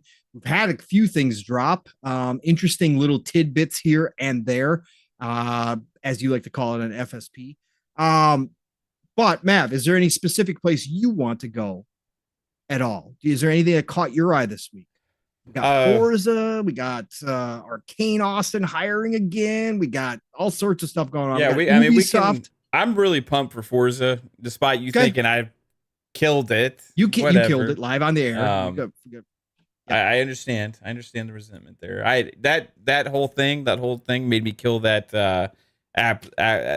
bit that we did on Xbox Ultimate. No more. That's true. That's for sure. Yeah, you took it. You took it on the chin because it was rough when you said it. Yeah, so $2 for X-Men super chat real quick. It'd be awesome to get the Wolverine Origin game backwards compatible. Exactly. I brought that up a little bit ago. X-Men and Wolverine games. Yes, sir, X-Men. Bring them back. People would buy them. And wouldn't that be crazy if all of a sudden Xbox had a Spider-Man game and a Wolverine game? Yeah. One thing before we move on to we were talking about that whole thing with Call of Duty and all that stuff. It was interesting also that Activision Blizzard is putting Overwatch 2 on Steam. Yes, that is true too. In advance of this deal, which is some people try to claim this was natural progression, that this was obviously just Activision and or Blizzard doing business, and obviously understanding that it would be better to have some of their games on Steam as well, just more money at the end of the day. But I'm not so sure. I think there's been a shift already, not because Xbox and Microsoft, they can't control what they do over there. They have to run as separate entities. So I'm not saying Phil called up Ybarra or Bobby and said, hey, it's time to start thinking about putting games on Steam. I'm not saying that at all because it's not legal to do. But I'm just saying overall, the philosophy, I think, is starting to already see little glimpses of a shift. And I think this is, for me, one of those signs that, hey, they're looking at other things because this is going to be their reality when Microsoft and Xbox take over. They already know they're going to open it up to other storefronts, right? They're going to do this kind of stuff. So why not get ahead of the curve, right? It's just more money in your pocket at the end of the day. So, yeah, go ahead. Matt, what's your thoughts on Overwatch? And I think they gave a list. I think they're planning on bringing Diablo to Steam, all this good stuff. Anything that isn't there, they've got kind of a good roadmap of what they're going to do. Yeah, I mean, I think it's just another example of pre-moves before this deal's done, to be honest with you. Like getting stabilized and already making the decisions that they know are going to be kind of happening under Microsoft. It's not that this wouldn't benefit them anyway, right? But it shows that at least the same thinking here, right? I think it's going to boost the Overwatch numbers, and that's a good thing, right? They need it. Yeah. So, I mean, there's really not much more than that, but it is interesting for sure. And besides that, we're going back to Forza now. Well, actually, real quick too, Matt, while we're sitting here, because Luis Jose brought up another small topic to bring up as well. Something that we've talked about already, and but it came out this week that Bobby the Snake is under contract until April 2024, and he was interviewed this week on one of the financial channels. I forget which one it was, where they asked him about that, and he confirmed that he is here for as long as Microsoft and Xbox want him. Right, he's here to help, and he said for as long or as short a period of time. So his contract through April 2024 isn't surprising at all. And to me, and I've said this multiple times when we've talked about it, Mav, and I'll get your thoughts here next, is that I thought Bobby would be sticking around. They're not going to boot him out the door instantaneously, as much as a lot of us would love to see that happen. He's going not to get he's probably not going to get his golden parachute right away when they announce the deal. I think he is going to stick around to help with the transition of this giant. Yeah. This is again, folks, this is near tripling. Bill's alluded to this too, about a transitional period. It's no Thank you, Luis Jose. CNBC is where he said it. So it's no real surprise for me either, Pong. I mean, this has been a $70 billion acquisition about this huge corporation of Activision Blizzard being acquired by Microsoft. This is a massive transformational deal for Microsoft for Xbox, and it makes sense to have the person that has the most knowings of what the shenanigans or whatever's going on, at least of ABK, involved in the transition process, regardless of if he's a positive force in the past or not. Financials and all these other regards and all this kind of stuff. It's something that could be used to help transition smoother from one company to the other, and it's really no surprise whatsoever. And like they've talked about this in the past several times, there'd be a transitional period. The deal's not even done yet. So once the deal's done, transitional period starts, probably about a 6-month process at least. I mean, really a couple of years really to get fully, like normalized, right? But 6 months at least of a lot of pretty good changes, I would think, and not like saying that Microsoft's just going to like change everything Activision Blizzard does. But I mean, there's a lot of different little aspects to things when you're taking on a massive company like that have to be managed. And I think it just makes sense. Yeah, it does. So. It totally makes sense. And then he can get his buttload of money and retire and piss off. Yeah. Go somewhere else. Talk about how much he doesn't like Game Pass. Yeah, exactly. Bobby the businessman, there's no denying. Bobby the human, yeah, no. We don't want him around. Again, there would be no Activision without Bobby Kotick. Again, there's no changing history. He brought Activision literally out of the grave and made it what it is. But Bobby the human being doesn't need to be anywhere near this industry at all. Bobby can take his $400 or $500 million and go live on an island for all I care. Yeah, like Thanos. Yes. In isolation. Bye. Right. Bye. All right, Forza. Yeah, Matt. So Forza, you were talking about Forza here. Yeah, man. We did have new Forza news. There was more gameplay and a lot of, man, it's looking, I'll just say this, like the new gameplay they showed that had a side-by-side of Forza 7 compared to this new Forza Motorsport. Dude, it looks, you want to talk about a generational leap and games that we haven't really seen that really yet and all that kind of stuff. This game it's a leap, bro. Like the lighting and everything just looks different, man. It's on another level. Did you check it out? Yes, I did. I watched the behind the scenes or the Forza Direct or whatever you want to call it at this point. Did watch it. They talked about the significant improvements in the AI. Yeah. We showed that off side by side, which was very impressive to say the least. Now, our brother Fuzzy brought up, of course, and tweeted at Forza like, this is great, but let me see it in live action against other AI and against real people. And how does it react when things get like close, a hot lap? tight? Yes, instead of a hot lap. But the hot lap itself, I mean, the lines that the AI was taking were obviously much, much improved. Yeah, they showed like a time difference between Forza 7 and that one. It was like 15 seconds different or something crazy. And they confirmed that there's not going to be any AI cheating now anymore. Right. Either they're not going to use boosts or anything like that, rubber banding for the AI to keep up with you if you happen to get ahead. They made it sound like, hey, if you're legitimately beating this AI, you're legitimately beating it. There's not going to be any funny play. It's not going to suddenly catch up to you, even though you're taking perfect corners, any of that kind of nonsense, which is also exciting, Matt, because again, that's going to feel more like real drivers. Right. Correct. At the end of the day. Will they drive like me and accidentally run everybody off the road, I wonder? Yeah, maybe. Well, they said the drivatars are going to be much improved too. Right. So I can't wait to see that because the drivatars could be. That's my favorite thing. Like when I'm racing, even offline in Forza, seeing all the names of my friends and stuff like on the track, because I feel like I can be an asshole to them and it still matters. Right. Even though it's just a computer, like if I see Pong Soul's name in front of me, regardless if it's actually you or not, I want to beat that car just a little bit more than if it was a computer. Right. And maybe I'll edge like the corner bumper. Maybe you'll edge while you're watching this happen. Maybe I'll rub the corner a little bit to see if I can spin you out. I don't know. It's fun. So I still love that about Forza. And the drivatars in the past have always kind of just been like whatever, but it's a thing I do like seeing all those names.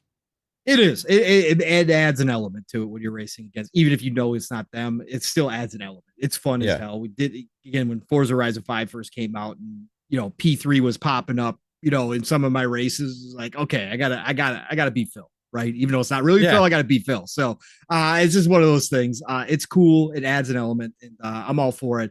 They also showed off the tire and suspensions.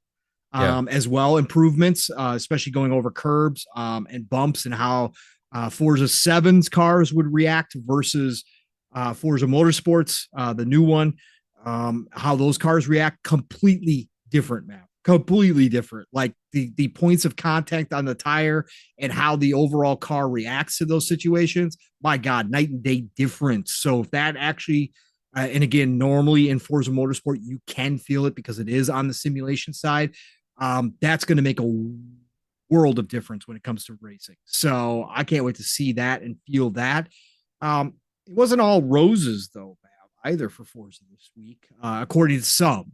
Now, again, I don't know where you fall here, Matt, but we should bring it up. I saw some people in the chat discussing it as well. No drag and no drift, supposedly at launch. So, of course, Console Warriors being Console War never ends. Got to run with it. Game Pass. It's the Game Pass.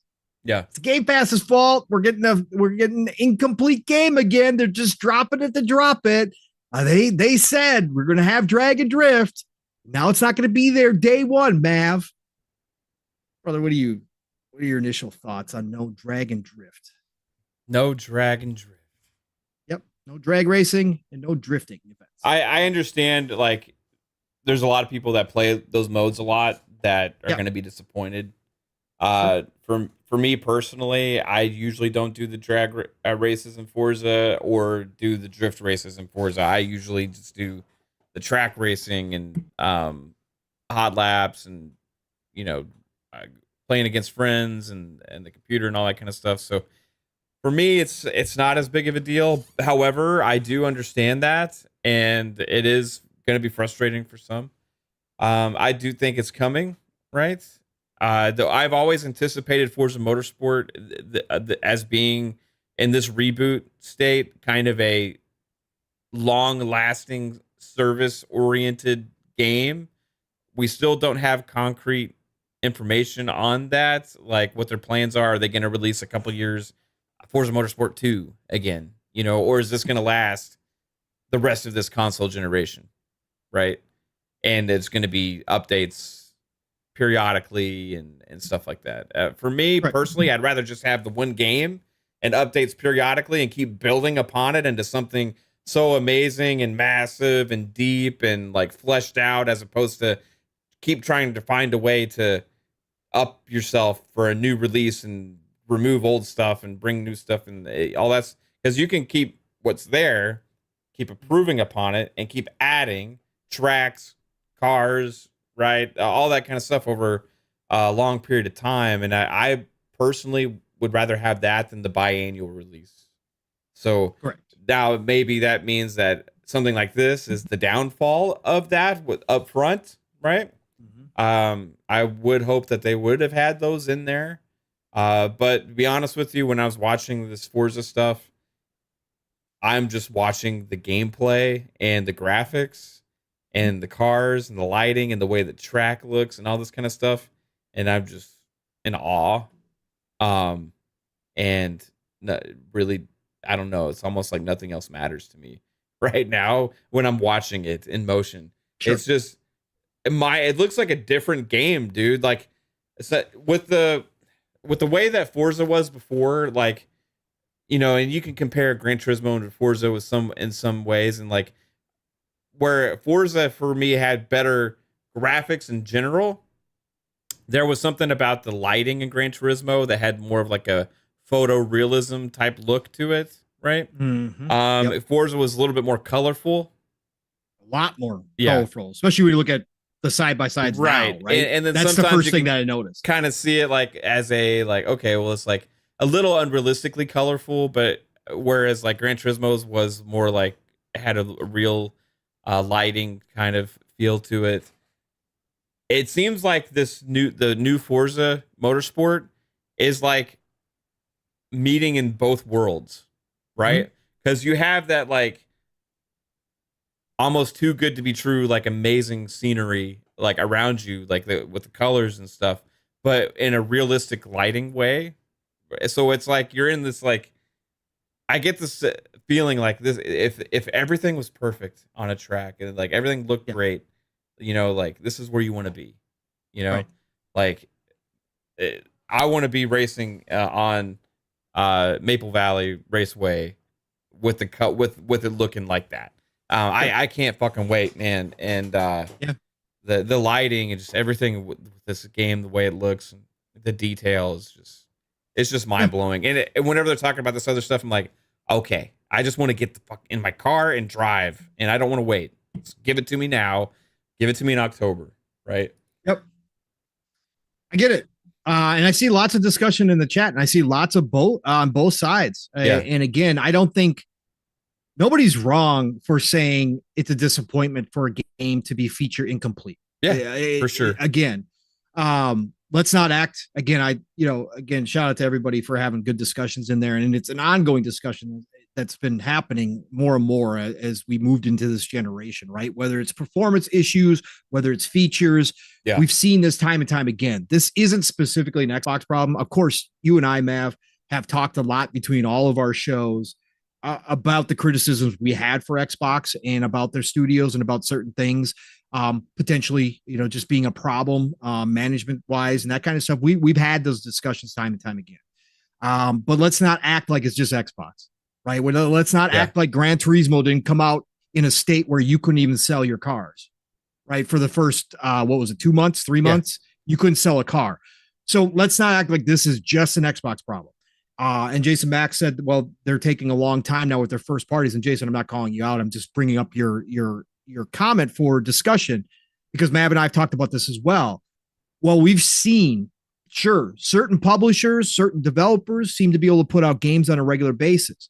But again, we've seen other publishers, other developers taking longer to put out their game. And also, and that when they release their games, even if it's sooner, sometimes they're incomplete or rushed. They're incomplete or rushed or whatever the case may be. And again, we've had a big, wide ranging mix across the spectrum of, from very, very poor, right, to very, very, very great polished games. But I think in general, games are taking longer. We can't forget that Turn 10 was building a new engine, right, which does take more time. So they were building a brand new engine for this Forza Motorsport. They were helping other teams in Xbox during the pandemic. We know that for a fact that Turn 10 did break off some of their team to go help other games, and that happened across the board throughout Xbox. There was teams helping each other all over the place. So we can't forget that, but I think we do as gamers have to expect games to take longer. And again, I'm not saying you're wrong if you are disappointed in the fact that there's no drifting or drag racing in the released version. If that's how it shows up, you're not wrong. But like Mav said, from my standpoint in 2023 now, with the state that we've seen a lot of games come out in, if this game comes out polished and this game comes out with all the other promised stuff, right? The on-track ray tracing, all that stuff is great. The 60 frames mode, right? All of that is just optimized and it's working really well.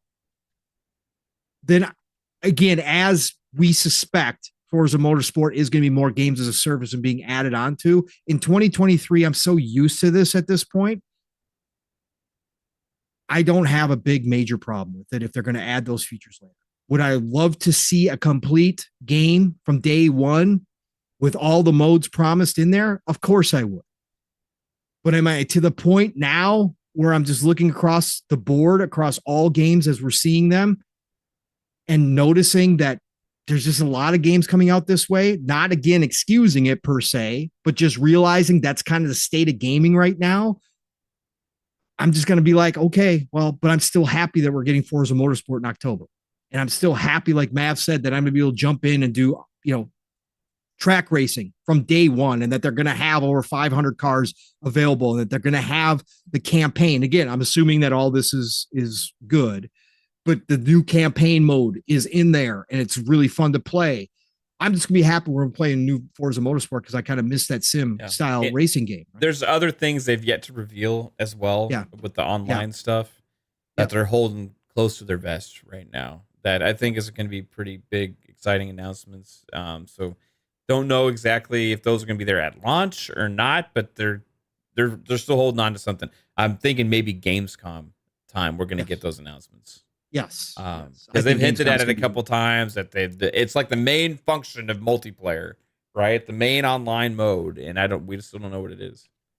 We got a couple more. Did we get the $2 from Sir X Man that says it's awesome? It would be awesome to get the Wolverine Origin game backwards compatible. Okay, yes, we did get that one. Yep. Okay, Spartan661 with $5 says Forza Motorsport is going to look so good that it's going to make GT7 look like it was developed on the NES RC Pro-Am engine. I actually do like GT7, but man, it doesn't hold a candle to what I've seen so far from Motorsport, right? Certain aspects do. Again, there are certain things we've talked about, Mav, that GT still does better. Like, again, the camera replay system. I can't wait to see what Motorsport has done, because certain shots that they've shown of in-game footage, it looks like they have worked on the replay cameras and the different camera setups.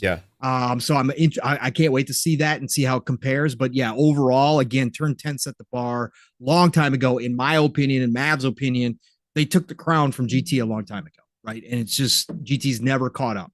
So I imagine Turn 10 with their new engine, their new Forza Tech engine, is just going to push that bar even further. And from what I've seen, totally agree. It's definitely going to be a big difference. We got $2 from Sir X Man. I appreciate you again. Says ABK brings back Bizarre Creation. Can you say PGR5? Yeah, that would be amazing. Most of that team is off in all different studios all over the place, so it would be a brand new studio pretty much with just that name. Maybe they could get back some of the former talent. But even some of the former talent that's moved on to game studios like Playground, now they've moved on to form other studios like Maverick Games as well. So they're kind of just so spread out now. It'd be hard to bring them back to the full glory that they had before. But I would love Project Gotham Racing to come back in some way, because that was a great game. Blur as well, be great. Lots of stuff they could do. But I think Forza is going to remain their go-to racing franchise for a long, long time. They cemented the last two generations as the premier racing title, right? Yeah, Sin, you're not, is it strange? Sin says, is it strange that I like the look of the lighting more in GT7 than what has been shown from the series console versions of Forza Motorsport? No, because Mav and I just talked about this. GT7 has always had a really, really great natural lighting system, and that's what we talked about, whereas Forza used to go for the more intense coloring. And I'll actually go further and say that, like, the GT7 or the Gran Turismo lighting in general, like the way that the colors are and the lighting have been in that game, is the reason why that game has had a good look and looks graphically appealing as well, because they've really captured like a real world type look to the game. But like if you go with like up close graphical detail and stuff like that on the tracks, on the sides of the tracks, on the cars, and all these kind of things, Forza actually wins in those regards and has for a long time. It was just the colors were a little bit less realistic in Forza, as far as like this less muddied in a way, right? Like now what I find interesting with Forza Motorsport, this new one, is the lighting has such a real world lighting to it, but like with still the colorful nature of Forza, just slightly toned down a little bit. So it's kind of like the best of both worlds in a way.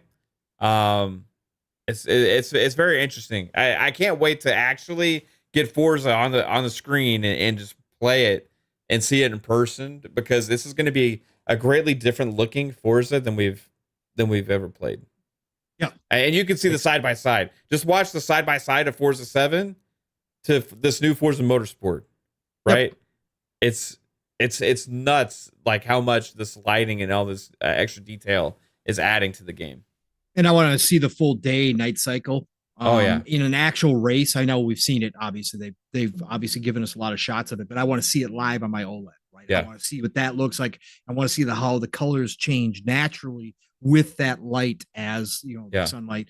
And the other aspect is cars just drive better in Forza Motorsport. Oh, always. Yeah. Like that's never the been cars in question. Forza drive on the road. In GT, it feels like the road drives the cars. Right. That's the difference. The road is just going That's under the biggest you. difference. Yeah, correct. backwards. And the sense of speed in Forza. Now, from what I've seen, I still haven't played GT7, so I can't comment directly on it. But from what I've seen in videos, GT7 did a better job at the sense of speed, but Forza still takes the cake when it comes to sense of speed as well on the track. The feeling of the car on the track, is just another level in Forza Motorsport, and it always has been from the start. Especially in motorsport, right? Horizon, you get that little bit more arcadey feel to it, and that's great. I like that too. But like motorsport, it's just that sense of like I'm behind this car and I'm in control of it, and oh my god, this feels completely different than that other car that I was just driving. There's no other game that captures that like Forza. You can't. Angry Canadian comes in here with you can't have real world lighting in a video game. It's a video game. Doom Reaper goes, if you want real life lighting, look out the window. Of course, both of you are right, but it's the descriptor as they try to obviously simulate real world lighting. Right? Yes. That's what they're going for in Forza Motorsport versus before in Forza Motorsport 7, where the colors were over exaggerated. That's what Mav and I were talking about. They're going for a more natural light feel in this one, not just in the skyboxes, not just in the environment, but actually in the cars, on the cars as well. That's what we're talking about. But obviously, for sure. Yes. The anonymous boss member for 2 months says, "What's poppin', Pong and Mav? Starfield coming." Yes, Starfield's coming. It is coming, and I can't fucking. Dude, oh my god, I can't wait. I especially can't wait now. It's gonna be amazing. I know. I know, right? I know, man. We are 42 days away from early launch on Starfield. So 42 days, 4 hours, 28 minutes, and 21 seconds my time. So we are counting down. And I can't wait for Starfield either. Calorie, if we're moving on from Forza here, Mav, which I think we nailed that topic. Yeah. Calorie asked a question. He wanted us to comment, Mav, on the Spider-Man Special Edition PS5 and controller, which was also announced this week. I don't know if you had a chance to look at it. I didn't see it. There's a Spider-Man PS5? Yes. Oh, limited what? edition PS5 bundle. Go look that up real quick. So how did I miss this? I don't know how you missed it, but go look it up real quick. PlayStation muted on Twitter. I'm just kidding. Oh my god! PS5 special limited edition PS5 bundle if you want to, because they've got the controller and the PS5. I'll give my thoughts real quick here first too. Listen, I think it's the best looking special edition they've had yet. I think it's not saying a whole hell of a lot. Okay. I think the controller's the best looking special edition controller they've had. Their special edition controllers have been weak, to say the least. Like garbage. Like, how much time did you put into this? Like 10 minutes? I have not been impressed by any of their special edition controllers, but I will say this bundle together, both the controller and the PS5, looks really cool. And I like the inclusion of the Venom graphics on it as well. This will sell out just like we've seen previous Spider-Man. The Spider-Man Special Edition PS4 sold out instantaneously. This will sell out. I thought they were going to wait on this until they announced the PS5 Slim. I think we talked about this, Mav. I was expecting a PS5 Slim announcement pretty soon in time for the holidays, because there's been rumors, a lot of smoke around the PS5 Slim. And I thought that I thought they were going to come out with the Spider-Man edition PS5 Slim out the gate, because I was like, that will sell mad. Like they will sell so many of that. It would be instantaneous. But even doing it this way with the current version of the PS5, this is going to sell out. Again, it's been proven time and time again. Spider-Man is one of the biggest IPs, and it's always a seller. I mean, shout out to Sony. They're using what they got, right? This is another great example of prime advertising. This is something that we said that we thought Xbox should do with Starfield, have a Starfield limited edition console. They got us the controller, which is chef's kiss. Controller is freaking amazing. But we should have a console for Starfield as well because it would sell. It would sell like hotcakes. So what are your thoughts, Matt, now that you saw it? I'll wait for the Wolverine one. Ooh, that'll be big too. Yeah. I can imagine a Wolverine one because then maybe the PS5 Pro will be out or that'll be part of that potentially, or a PS5 Slim, right? At least like, the design's okay. I'm not like in love with it or hate it. It's gonna sell like it's good. It's gonna sell like crazy, right? I honestly my first reaction when I just saw it was like a little underwhelmed, to be honest with you. Like I would hope for a little bit more because there's so much black on the screen. It's just like the Spider-Man logo in the corner. I like the cool effect that they have from Venom, from the symbiote stuff on it. That's pretty cool. But I don't know. I just was expecting a little bit more than that. But it looks cool. It's Spider-Man. It's gonna sell like crazy. It's gonna sell out. And there's probably a lot of people that like it way more than me, right? So it's gonna be really popular. And we talked about this before. The Spider-Man bundle thing is just huge. So Xbox, come on, like where's the Starfield bundle? You know, where's the Starfield console? You know, I think they missed the boat with that. I'm hoping for maybe the next big release they have, maybe in 2024, 2025, they get something, right? Though, because the only one they did so far is a Halo this generation. You know, I would really like to see that. But yeah, I will keep my eye on for the Wolverine PS5 eventually, if there is one. You're on mute, Pong. Jesus, I hate when I do that. Calorie confirmed that they are selling the plates separately for those that already own the PS. Oh, so again, that's something that I've said Sony hasn't done enough of. Black PS5, right? Correct. So you're gonna sell the black plates for a white PS5? It'll be an interesting look. Yeah, it'd be an interesting look. But the fact that they're doing it is black. Or the inside of the PS5 the black, inside, right? the middle is black work. still, so it'll work. Okay. But the fact that they haven't been selling more custom plates is shocking to me. Like I don't know why they don't have custom plates for every single one of their games. Oh, they should have it for every game. You know, they should. Remember the faceplates for Xbox 360? Oh yeah, God, everybody bought those. It was freaking great. I mean, awesome. Xbox has this like perfect canvas of just big flat rectangles for their console, and they're not utilizing it very well. They're just allowing other people to sell skins for them and stuff like that. Like I don't know. I would like to see more from Xbox. With hopefully at some point we do. Yeah. The one, the only Spooky. What's going on, Spooky brother? Great to see you. Great to see you always, man. He drops in here with the member for 7 months, chat, saying, brothers, we will be floating through space soon. Oh my God. Yes, sir. Yes, we will. I will say that Starfield headset and Starfield controller look incredible. I have the Starfield controller. I didn't get the headset, but those are controller's one of the best builds too. Just controller wise, how it feels. It's one of the best builds they've ever. I'm going to say that Starfield controller might be my favorite controller that they've released as like a game themed or premium like controller so far. That's, you know, a themed controller. Yep. And that goes back to the 360 days. They've released some badass ones. You know, there's controller wise, there's no company that's done it better than Xbox. No, for sure. With the designs, at least they need to fix. Some would say too much. Yeah, some would say too much. Yeah, but it's like it's a collector's thing. I think it's cool too. You know, that PS5 controllers, it's all right. You know, the Spider-Man one.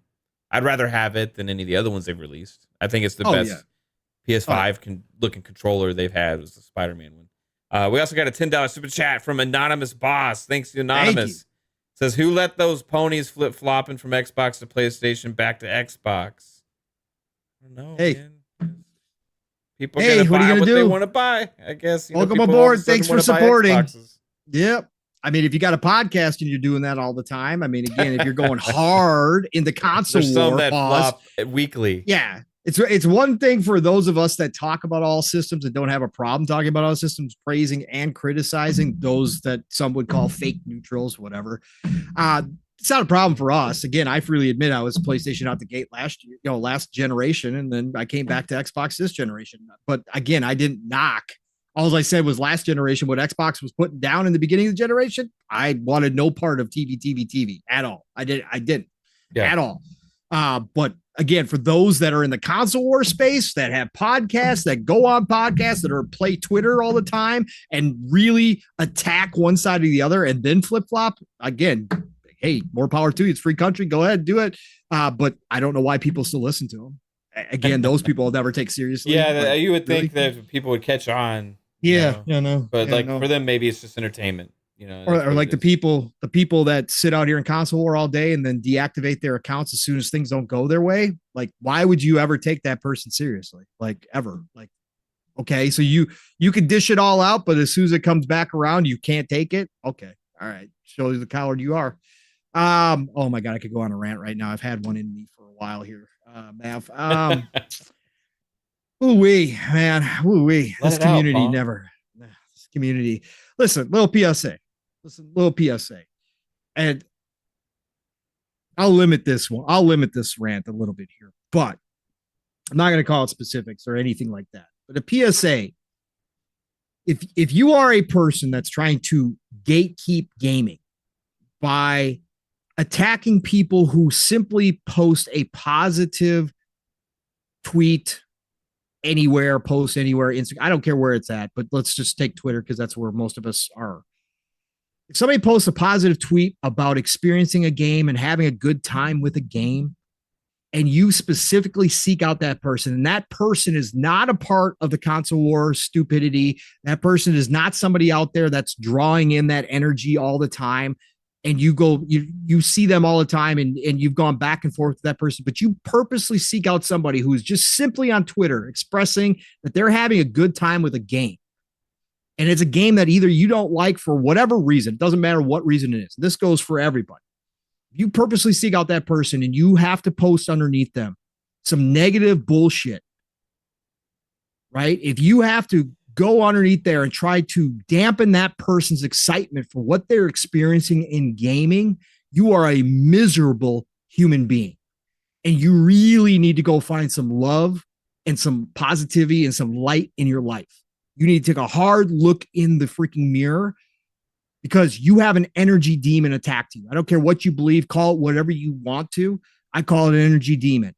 You have an energy demon that has attacked your soul and is attached to your soul, that you have to go seek out positive people or positive posts about gaming and attack those people and try to bring them down to your level. Try to gatekeep somebody having fun, trying to tell them why they shouldn't be having fun or tell them why they're stupid or ignorant or dumb for liking a game.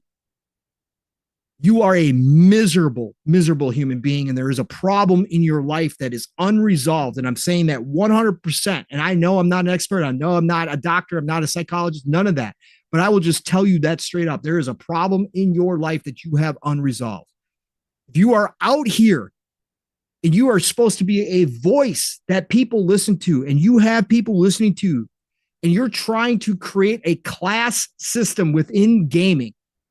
Yes, we have casuals. Yes, we have enthusiasts. Yes, we have all those different levels. But if you are honestly trying to tell people that they aren't real gamers because of achievements or because of trophies or any of that bullshit, that you honestly think that you are the judge, jury, and executioner of gamers in a community, and that that's your shtick and that's your whole narrative, you are also a very miserable human being who needs to find out what's wrong with them inside. again, this nonsense continues. Again, I don't talk about and go on rants about the console wars anymore, or whatever the case may be. Like I said, I dropped that a long time ago.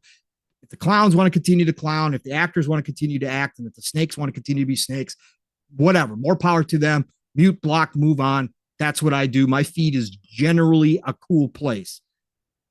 But the fact is that I can go on Twitter on a daily basis and still see people coming in with negativity to others who have done nothing to them, or who do nothing but post positivity on their timeline or their feed and talk about gaming and actually post gameplay footage, or actually post screenshots, or actually cited to, play a new game, or to have completed a game, or whatever experience they had.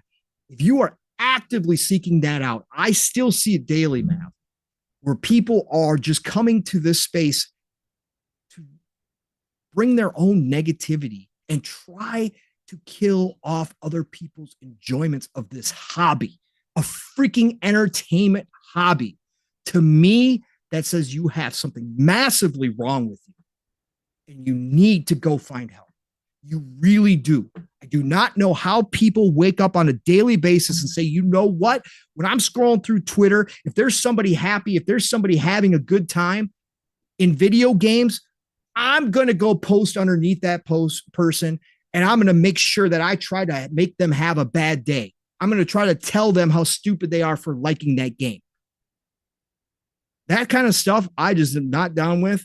And I just can't believe that I still see it on a daily basis. This, again, my level of expectations for humans long ago hit rock bottom. But I just don't understand why you would do that on Twitter. I don't understand why you would show up in podcasts where they aren't console warning, like Fun Speculation Network, right? Like Living Split Screen, like Double Barrel Gaming, like where they're not actively console warning. Like that's not the energy they're drawing in, but you make it your job to drop into the chat and try to bring the entire chat down, or to try to bring the panel down with some nonsense. I do not understand. I could never put myself in your shoes. I don't want to put myself in your shoes, but I will tell you there is some unresolved problem that you have in your life that is deep down in your soul and your heart, that you just come to social media to spread negativity in a space that should be celebrating entertainment. I'm not talking about fair criticism. I'm not talking about great discussions. I'm not talking about that at all. You know me and Mav here. You know me and Seal over in the Split Screen. You know Boom on Double Barrel Gaming and all the places. We welcome open, honest discussion. Even if you don't agree with us, we will never come down on you for disagreeing with us. We will have a conversation, sometimes live on the air. The fact that there are people that seriously wake up every morning and have that energy demon in them, that they just have to, ego, whatever drives them, to go out and try to destroy somebody else's day with their attitude, with their negativity, baffles me. And it's wrong. And I'm sick and tired of seeing this community. Okay, I'm done. I got that out. It's been here for a while. Well said. Well said, Pong. I call them miserable some bitches. Yeah. It's miserable people that just, can't let anybody have a good time. It's like, it's the guy at a party is like, the food's cold. Or, like, oh yeah. Or, everybody's talking about a movie. Hey, man, did you see the new blah, blah, blah? Yeah, did you see it? And everybody's like, yeah, it was great. And then the guy's like, guys like those kind of movies? That suck. Why would you? What kind of morons are you? Oh, you like those kind of movies? Oh, okay.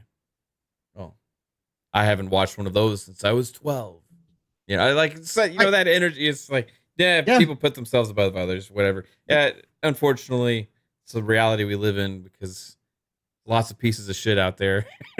It just overflows. It just comes. And like I said, it's one thing in the console war space. There are people specifically here who do not hide the fact that they are here for entertainment purposes that absolutely draw that kind of energy. And if you're one of those people and you enjoy that, again, I'm done ranting about it. Go enjoy it in that space. Go, talk back and forth, get into fights over this nonsense, whatever. To me, it is nonsense, but hey, you do your thing. I'm not saying you can't. It's free country, free speech, all that good stuff. I'm all for it. So go do it. But it spills over into other people. And one last thing, too. One last thing on a very, very, very serious note.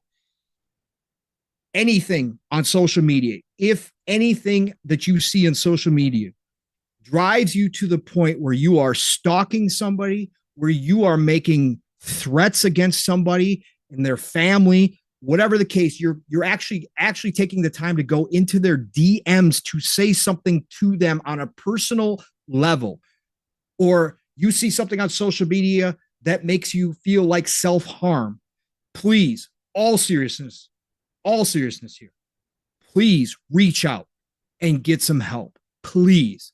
I've seen a lot of that recently too. And it's scary as hell that we actually even have that in a community based around video games. But the fact is, there are people that do have such a massive hole or shadow or something over them in them that really does affect them on a different level from most people. Again, if you are one of those people, please log off and please reach out to somebody close to you or reach out to one of the hotlines, because again, I've seen it too much recently.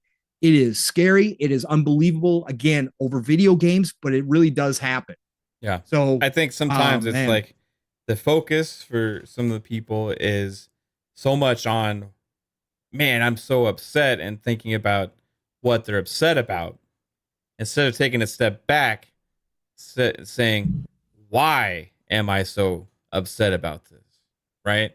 Yep. Because at the end of the day, and it happens a lot in this community, we're talking about video games, right?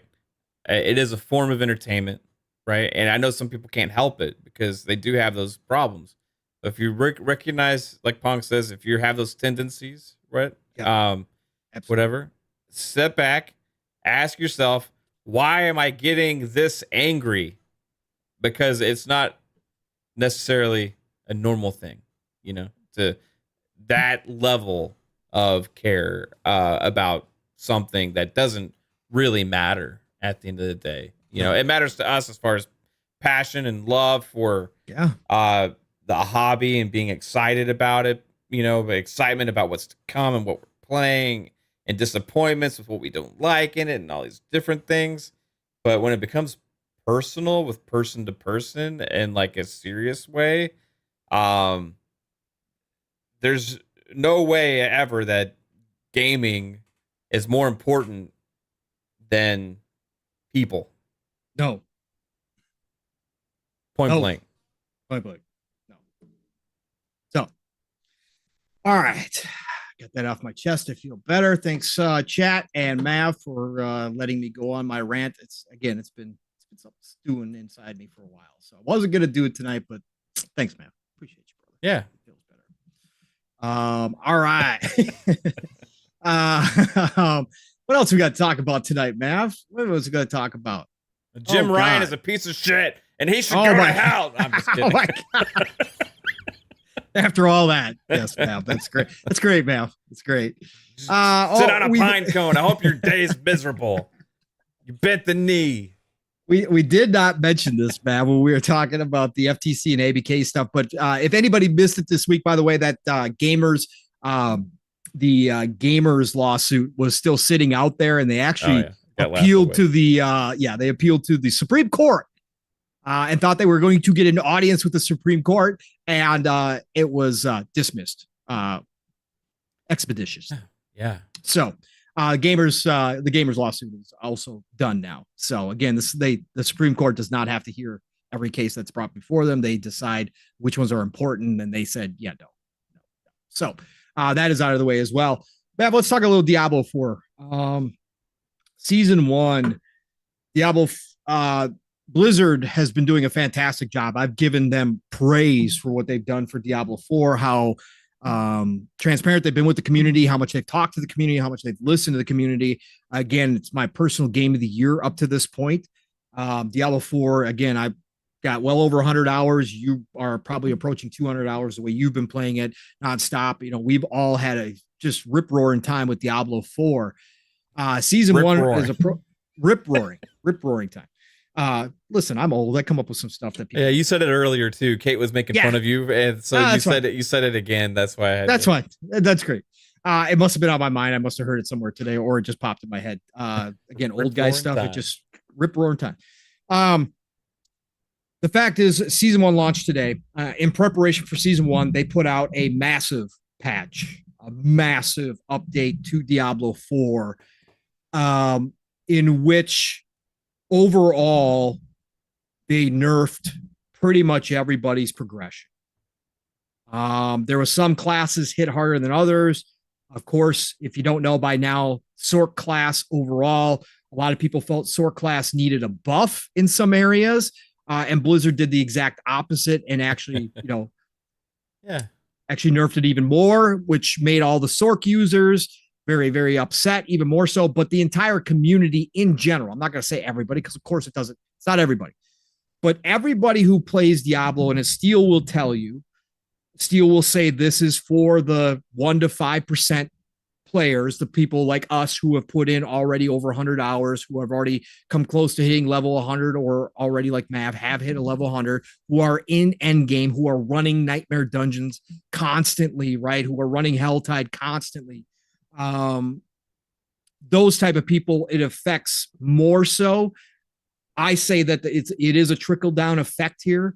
Overall, the opinion of the community is that Blizzard did wrong here. And they've let Blizzard know this, to the point that Blizzard announced, I believe it was on Wednesday, or no, was it Wednesday? No, it was Tuesday. They announced on Tuesday that tomorrow they're going to have a fireside chat and talk to the community about the patch, about the changes made. Overall, from what I've read, Mav, from what I've seen, it is a bummer. I understand. Blizzard, I believe right now with Diablo 4 was in a really good spot, but I believe they've taken 1 to 2 steps back here because they focused on the wrong things. There are other things that need to be fixed within Diablo 4, which have been discussed since launch day, that should be a priority instead of nerfing everybody, nerfing your progression, which again, with the season coming out, you can say, well, it's to make the season last longer for people. It's to make it the grind that much more for the season pass. Which, again, are we talking business? Or are we talking fun? If we're talking business, I get it. But at the end of the day, it's supposed to be about the fun when it comes to video games. Now, there's a balance there because, again, money's involved here. But for me, I'm disappointed in the changes. I hope the fireside chat, I hope they address everything up front direct. I hope they are going to backtrack on some of this. I hope that they have some very good explanations. I hope that they have some fixes. And I hope that we just get a much better, clearer picture of what they're trying to go for here. But at the end, it feels like, hey, we just want you to grind more. Yeah.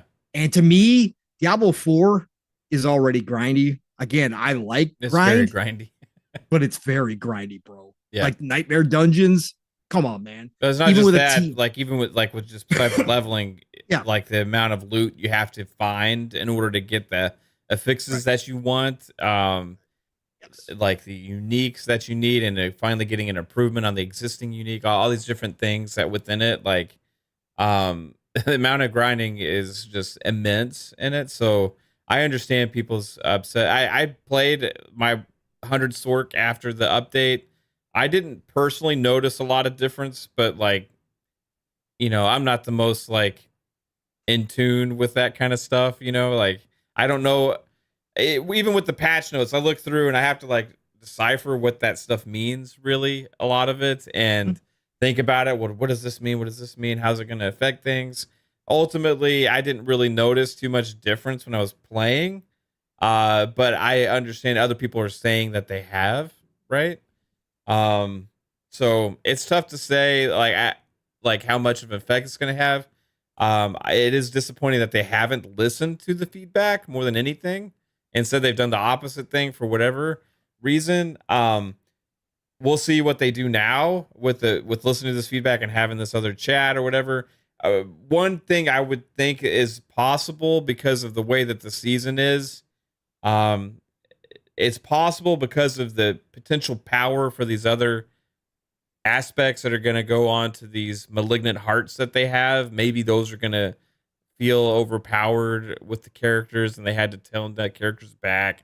I don't know, right? I don't know. But besides that, I'm still going to have a lot of fun with it. I hope they keep balancing the game and fixing it, and there's enough outrage out there from the people that understand all of these little aspects and the fixes and all the numbers and the reductions and the bonuses and the pluses and the synergies and all these things that really understand it. The people that make all these videos about Diablo and all this stuff have enough outrage to make them get it perfect eventually, or as close to as they can, because then it'll benefit me without me realizing it at the end of the day. So I don't know. I wish I understood the stuff more, but it's just there's so much, dude. Like reading the patch notes is insane. I gave up. I was looking and I was like, how does this affect me? And I started looking through it. And I'm like, I read this whole fucking thing and I have no idea how this affects me right now. I watch videos and it's like, they've ruined the sorcerer. And I'm like, how? I go back and look, like, I don't understand. But it is what it is. I get it. I get it. That's the way I am with these games, dude. I can't comprehend all this information. It's just too much. But I love playing it. It's addicting as hell. Anybody who's been listening to this channel for long enough understands what we deal with. And not even me specifically. Yes, I do get Mav questions a lot, especially when we're first playing a game for the first time or he's coming back to a game, but more so Jasper and Steel. That's our entirety of our conversations while we're playing a game and something like this has happened. Mav is constantly asking Jasper and Steel what he should do. What does this mean? Why is this changed? Okay, how does that affect me? Like he goes to us, the family, for explanations of these things that he can't understand when he's reading them. I love it, Mav. But overall, like I said, I hope the fireside chat does bring some clarity tomorrow. I hope they do a good job. They've done such a great job. Again, I've given them their flowers consistently, this entire Diablo team, for what they did, for the state of the game as it launched, all of that. I'm not as critical because, like Mav, do I play these games a ton and do I understand a lot of it? Yes.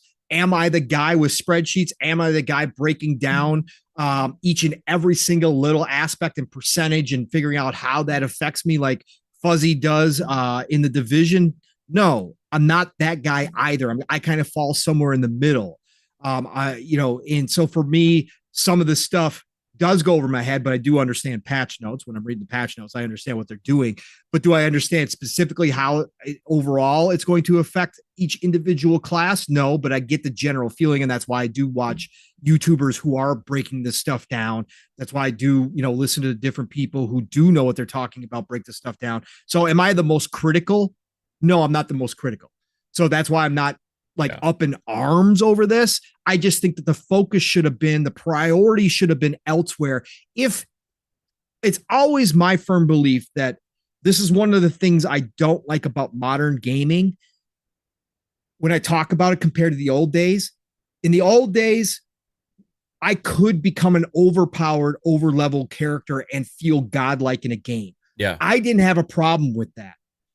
And I think that to some degree, I understand the business side, why you want to keep people grinding, why you want that to happen no matter how much they play.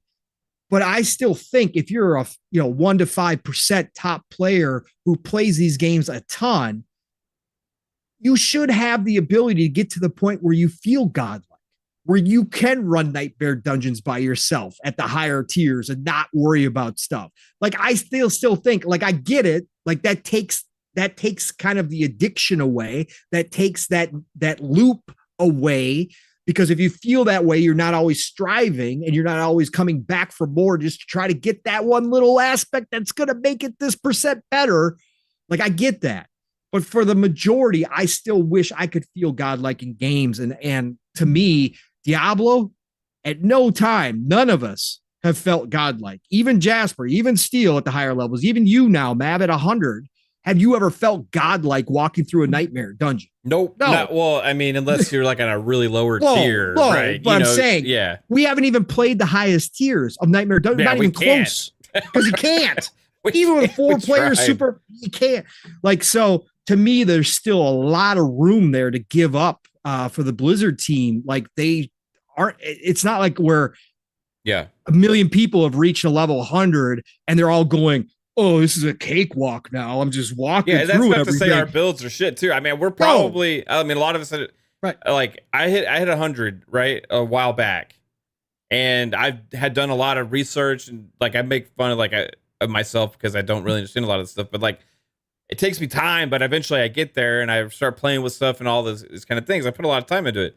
And I think you or Steel or Jasper, whoever can speak to my sorcerer build is pretty badass. And it does a lot of good stuff, right? It is. Yeah. But I still can't go and like one-on-one Lilith, Uber Lilith, you know, I can't go into like the high 60s and beat those dungeons, right? If I was lucky, I could pull off a low 60s. You know, 50s, I can run through and maybe die occasionally, right? Below that, it's easy, you know, but there's a lot of players out there that have these crazy builds. You can do the hundreds, but that's like not even the 1%, right? Right. That's like the 1% of like the 1%. Correct. You know, and those guys right now are crazy. Now, maybe we'll all get there with the season stuff over time. If you go back and if you were to play Diablo 3 now as a new, you can get to like Paragon, whatever, I forget how they do it, but the Paragon level like 12, whatever, like super high, and run through all that shit. You just like do massive, insane damage because that's eventually the way where the game got to, right? Right. And I think eventually, you know, we're gonna see more powerful stuff, and it'll get that way with Diablo 4. This is still very early on, although like I said, the most disappointing thing is that they didn't directly listen to the feedback from the fans. Instead, they did their own thing. Now, not to say maybe they know more than some of the gamers do with some of the stuff that needs to be addressed. I don't know, right? Yeah, they're looking at stats. I mean, that's what. For me, I'm like I haven't had a huge impact for my character. I was still able to run the same kind of dungeons I was before. Maybe that's because the way my build is set up directly, right? But I don't know, you know, like it felt the same to me. Maybe if anything, I noticed I did a crit that was higher than I had seen before, right? Maybe that's a little bit more squishy, but that if people give me the feedback, they're saying, well, the sorcerer's a little bit less squishy, but they've toned down the damage, which was like the opposite experience that I felt like when I just ran through a couple dungeons real quick. So it's just, I don't know, it's just different from everybody. I felt a little bit more squishy, but like more damage. So I don't know. I think it's just going to be different. And I'll leave it to the meta guys that really do the advanced Diablo stuff to tell me what's right or wrong with the game. Right. I don't understand it enough. Nope. And it's business involved at the end of the day because the battle pass does allow you to buy your levels as well, which has been pointed out. To buy all the levels in a battle pass is like $150. And so obviously if you grind and you get up to those 90s, but you're going to be short of time when the new season, when season 1 ends, chances are if you've grinded all that way, you probably buy out the remaining portion, right? It's just, there's always going to be business involved. It's always going to get in the way of fun. It's always the games that look for balance. And again, Diablo's done a fantastic job of giving the team their flowers. I think here, though, they overcorrected and they're looking too much the business side of things instead of the fun factor. Yeah. And I think that we've seen it time and time again, Matt. Not that they can't fix it, because they will. Like you said, everything's going to evolve. Like people in the chat are saying, it's season 1.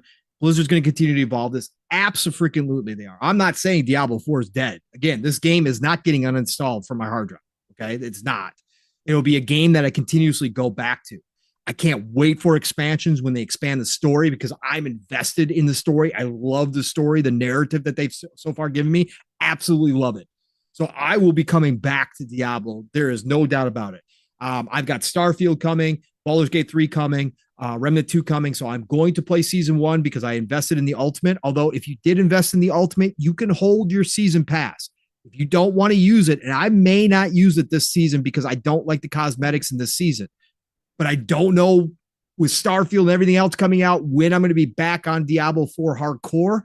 So I don't know if it's going to be season 2. I don't know for sure when they're going to drop season 2 or whatever the case may be, but I may hold the premium pass because I'm not liking the cosmetics in this first season, but you can hold it. But I think that ultimately, as the years go on, because again, this is going to be an ever-changing, evolving game, they will get this stuff fixed. Again, they fixed Diablo 3, which couldn't have come out in a worse spot than it did. They actually fixed Diablo 3 to the point where they, again, had millions of players coming back for season after season. They were on season, 35 or something like that, just a while ago. So I have utmost faith in Blizzard and what they're doing with Diablo 4. I just think right now this was a couple steps back for them with this first patch in this first season, but I think they will get it right. And like I said, I'll be coming back to Diablo for years and years to come because, like Mav, I love the loop. I love all of it. It's just that for me, Diablo 4 isn't everything, right? It isn't all consuming like it is for you right now, but I will be coming back time and time again. And maybe I've just been waiting for that other game to pull me away, you know, and you know, Exo Primal was cool and all. It's just like not, I would rather play Diablo. So there's something will come along, right? And take you out of it. And eventually that'll be Starfield for sure, right? We'll see. I mean, what else is coming this month? There's more games. I mean, it's crazy. Baldur's Gate 3 full launch, man. Oh yeah. Yeah. And it might be a different experience for you coming up here. So Cullenprime, real quick. No, you don't they've got a just like everybody else, they have a free battle pass and they have a premium battle pass. So no, you can still go into the season and go through the free stuff, and they've got a bunch of free stuff. Again, as of right now, the battle passes aren't pay to win. So all the premium stuff is pretty much just all cosmetics, nothing that's going to give you more power. So you can enjoy the free version during the season as well. You just got to create a new character when you join the seasons. That's all. You start from scratch. So, well, not complete scratch because you get to keep it. You got the statues of Lilith, which I did over the weekend. I made my run through and got all the statues of Lilith. Actually, Mav did. You played with me, Mav. We did play some Diablo 4 because you helped me out with my final run of statues of Lilith. Yeah. If you collect all the statues of Lilith, you get all of those stat bonuses. You keep those in your new character for the season. You keep some of the renown as well that you've earned in the areas, not all of it. So there is some bonuses to, doing that stuff. You don't start completely from ground zero during the season, but you do have to create a new character and start at level 1. So there's that. All right, man. Yes, sir. Well, we've been going for 2 hours. It is season 1. Little topics abound, but is there anything that you want to touch on? Should we get everybody out early? Let's go play it, bro. I'm play some season. I know you are. This was a fast 2 hours, everybody. You even had a Pong rant in there, which you don't normally get here on PM of the PM. But again, thank you all for listening to it. But we had a great time. Again, wasn't the news week we thought we might have, but it still turned out pretty damn good. And Mav and I had a great time. Yeah. On another episode 80 of PM in the PM. Thank you all for showing up. We had over 200 people. If you're still here, haven't hit the like button, please do so on your way out the door. Again, always share it out. Even if you share it out after the show, it still lets people know where they can find us on Thursday nights. It helps with the algorithm. Again, that's the business side of YouTube. But you guys have been doing a fantastic job because again, Fun Speculation Network just blowing up. I mean, you're closing in on 4K now, right, Mav? So you are getting there, sir. It's been a fun time here tonight, Mav. Thank you all for joining us. Mav, we got Xbox Ultimate tomorrow night. What else you got coming up? What else are you going to be doing? So Xbox Ultimate tomorrow night, 10 p.m. Eastern time, here with Pong Soul and the rest of the Fun Speculation family. Back on Monday for FSP as Fun Speculation Podcast at 10 p.m. Eastern time. And then back here Thursday for PM in the PM, 7 p.m. Eastern. Who knows what else may pop up, right? News during the week may cause a random stream like we did on Sunday when PlayStation bent the knee and Jimmy signed the PlayStation deal, right? Call of Duty deal. That was interesting. We talked about the Game Pass core thing on Sunday too, and it was kind of like an impromptu PM in the PM at that time. There is a little bit of confusion regarding that still out there, but it's also, I'm glad some of the conversations are being brought back up at the same time as the confusion is there. So it is what it is. And besides that, I'm looking forward to hanging out and playing some fucking games, Pong. Diablo time with my buddies. It's been a while. It has been. Yep. What about you? What you got going on? Same old, man. Xbox Ultimate tomorrow night. As always, I will be there. Sorry. I just told you your outro, then I interrupted you. We did have a $5 super chat from Alvin. Please, Yes. Alvin. We can't skip Alvin. Alvin, no, what for did he sure. say? He said, "Don't sweat Rip Roaring, Pong. What in tarnation is still in my family routine? LOL. Also, Awesome. Holy Toledo from Die There we Hard go. with a Yep. vengeance. Awesome. Thank you, Alvin, for the support. I appreciate What it, brother. in Yeah. tarnation? Alvin? I can't say that I ever use that one on a regular basis, but I have plenty. Again, from the Midwest, we've got a mixture of everything up here. So there's plenty in my family that we still use that people go, what did you just say? Anyways, Xbox Ultimate tomorrow night. Be there 10 p.m. Eastern, 9 o'clock Central Time. Big panel. We'll have the rest of the family chime in on some of these topics and get some opinions. And obviously, we'll be playing Remnant 2. If Steele's free, because he's helping his brother who's leaving for the Air Force, we might have some Remnant 2 streaming on Living Split Screen. Might have some Remnant 2 streaming here on Fun Speculations Network. If Mav decides to hop in, maybe Jasper's channel, but we'll definitely be talking about that as well. Saturday morning, it's Living Split Screen. I haven't put out my thank you video yet. That'll be going out tomorrow morning, 100% for sure. If you guys missed the post, Steele put up a post through Living Split Screen earlier this week that we did finally make YouTube partnership this week, the partner program. It finally switched over. We are over 950 now subs, so we are still on our mission. Nothing changes whatsoever, but we actually still did apply and we were granted YouTube partnership for Living Split Screen. So again, we are in season 3 over on Living Split Screen. It's just been phenomenal community support, especially over this past month and a half. We've had crazy numbers over at Living Split Screen as the energy has been building. Awesome to see you all come over there. If you haven't checked out me and Steele on Saturday morning, please do. Living Split Screen is all one word, 10 a.m. Eastern, 9 o'clock Central Time, every Saturday morning when we can. Again, if Steele's got to help his brother, real life happens, but we are planning on having this Saturday morning's version, and obviously we will get that out there. But thank you all for making that happen and trusting and supporting and loving myself and my brother from Another Steel. So thank you for that. Saturday night, the Shop Podcast, PTK Blam's channel, PTK Blam. It's going to be Fuzzy, Belvedere, and then we do have a guest this week as well. And I just forgot who it is. It is Luke Lore's new partner over there. And his name is Captain Logan. He's a big Sea of Thieves guy, but he is also a big Xbox guy as well. So I checked out some of his stuff because I always like to know who's coming on as a guest when I don't know who they are. So again, anybody who partners up with Luke has got to be a good dude. So we're going to have him on as a guest Saturday night, 9 p.m. Eastern, 8 o'clock Central Time, the Shop Podcast, PTK Blam's channel. Be there for that. Otherwise, folks, Pong Soul everywhere. The golden age of gaming is here. It really, really is the best time ever to be a gamer. So get out there, have a fantastic Friday. Great start to your weekend. Play what you love. Love what you play, and I'll talk to you all real soon. Mav, get us out of here. Let's go. Right on. Have a good night, everybody. Take it easy.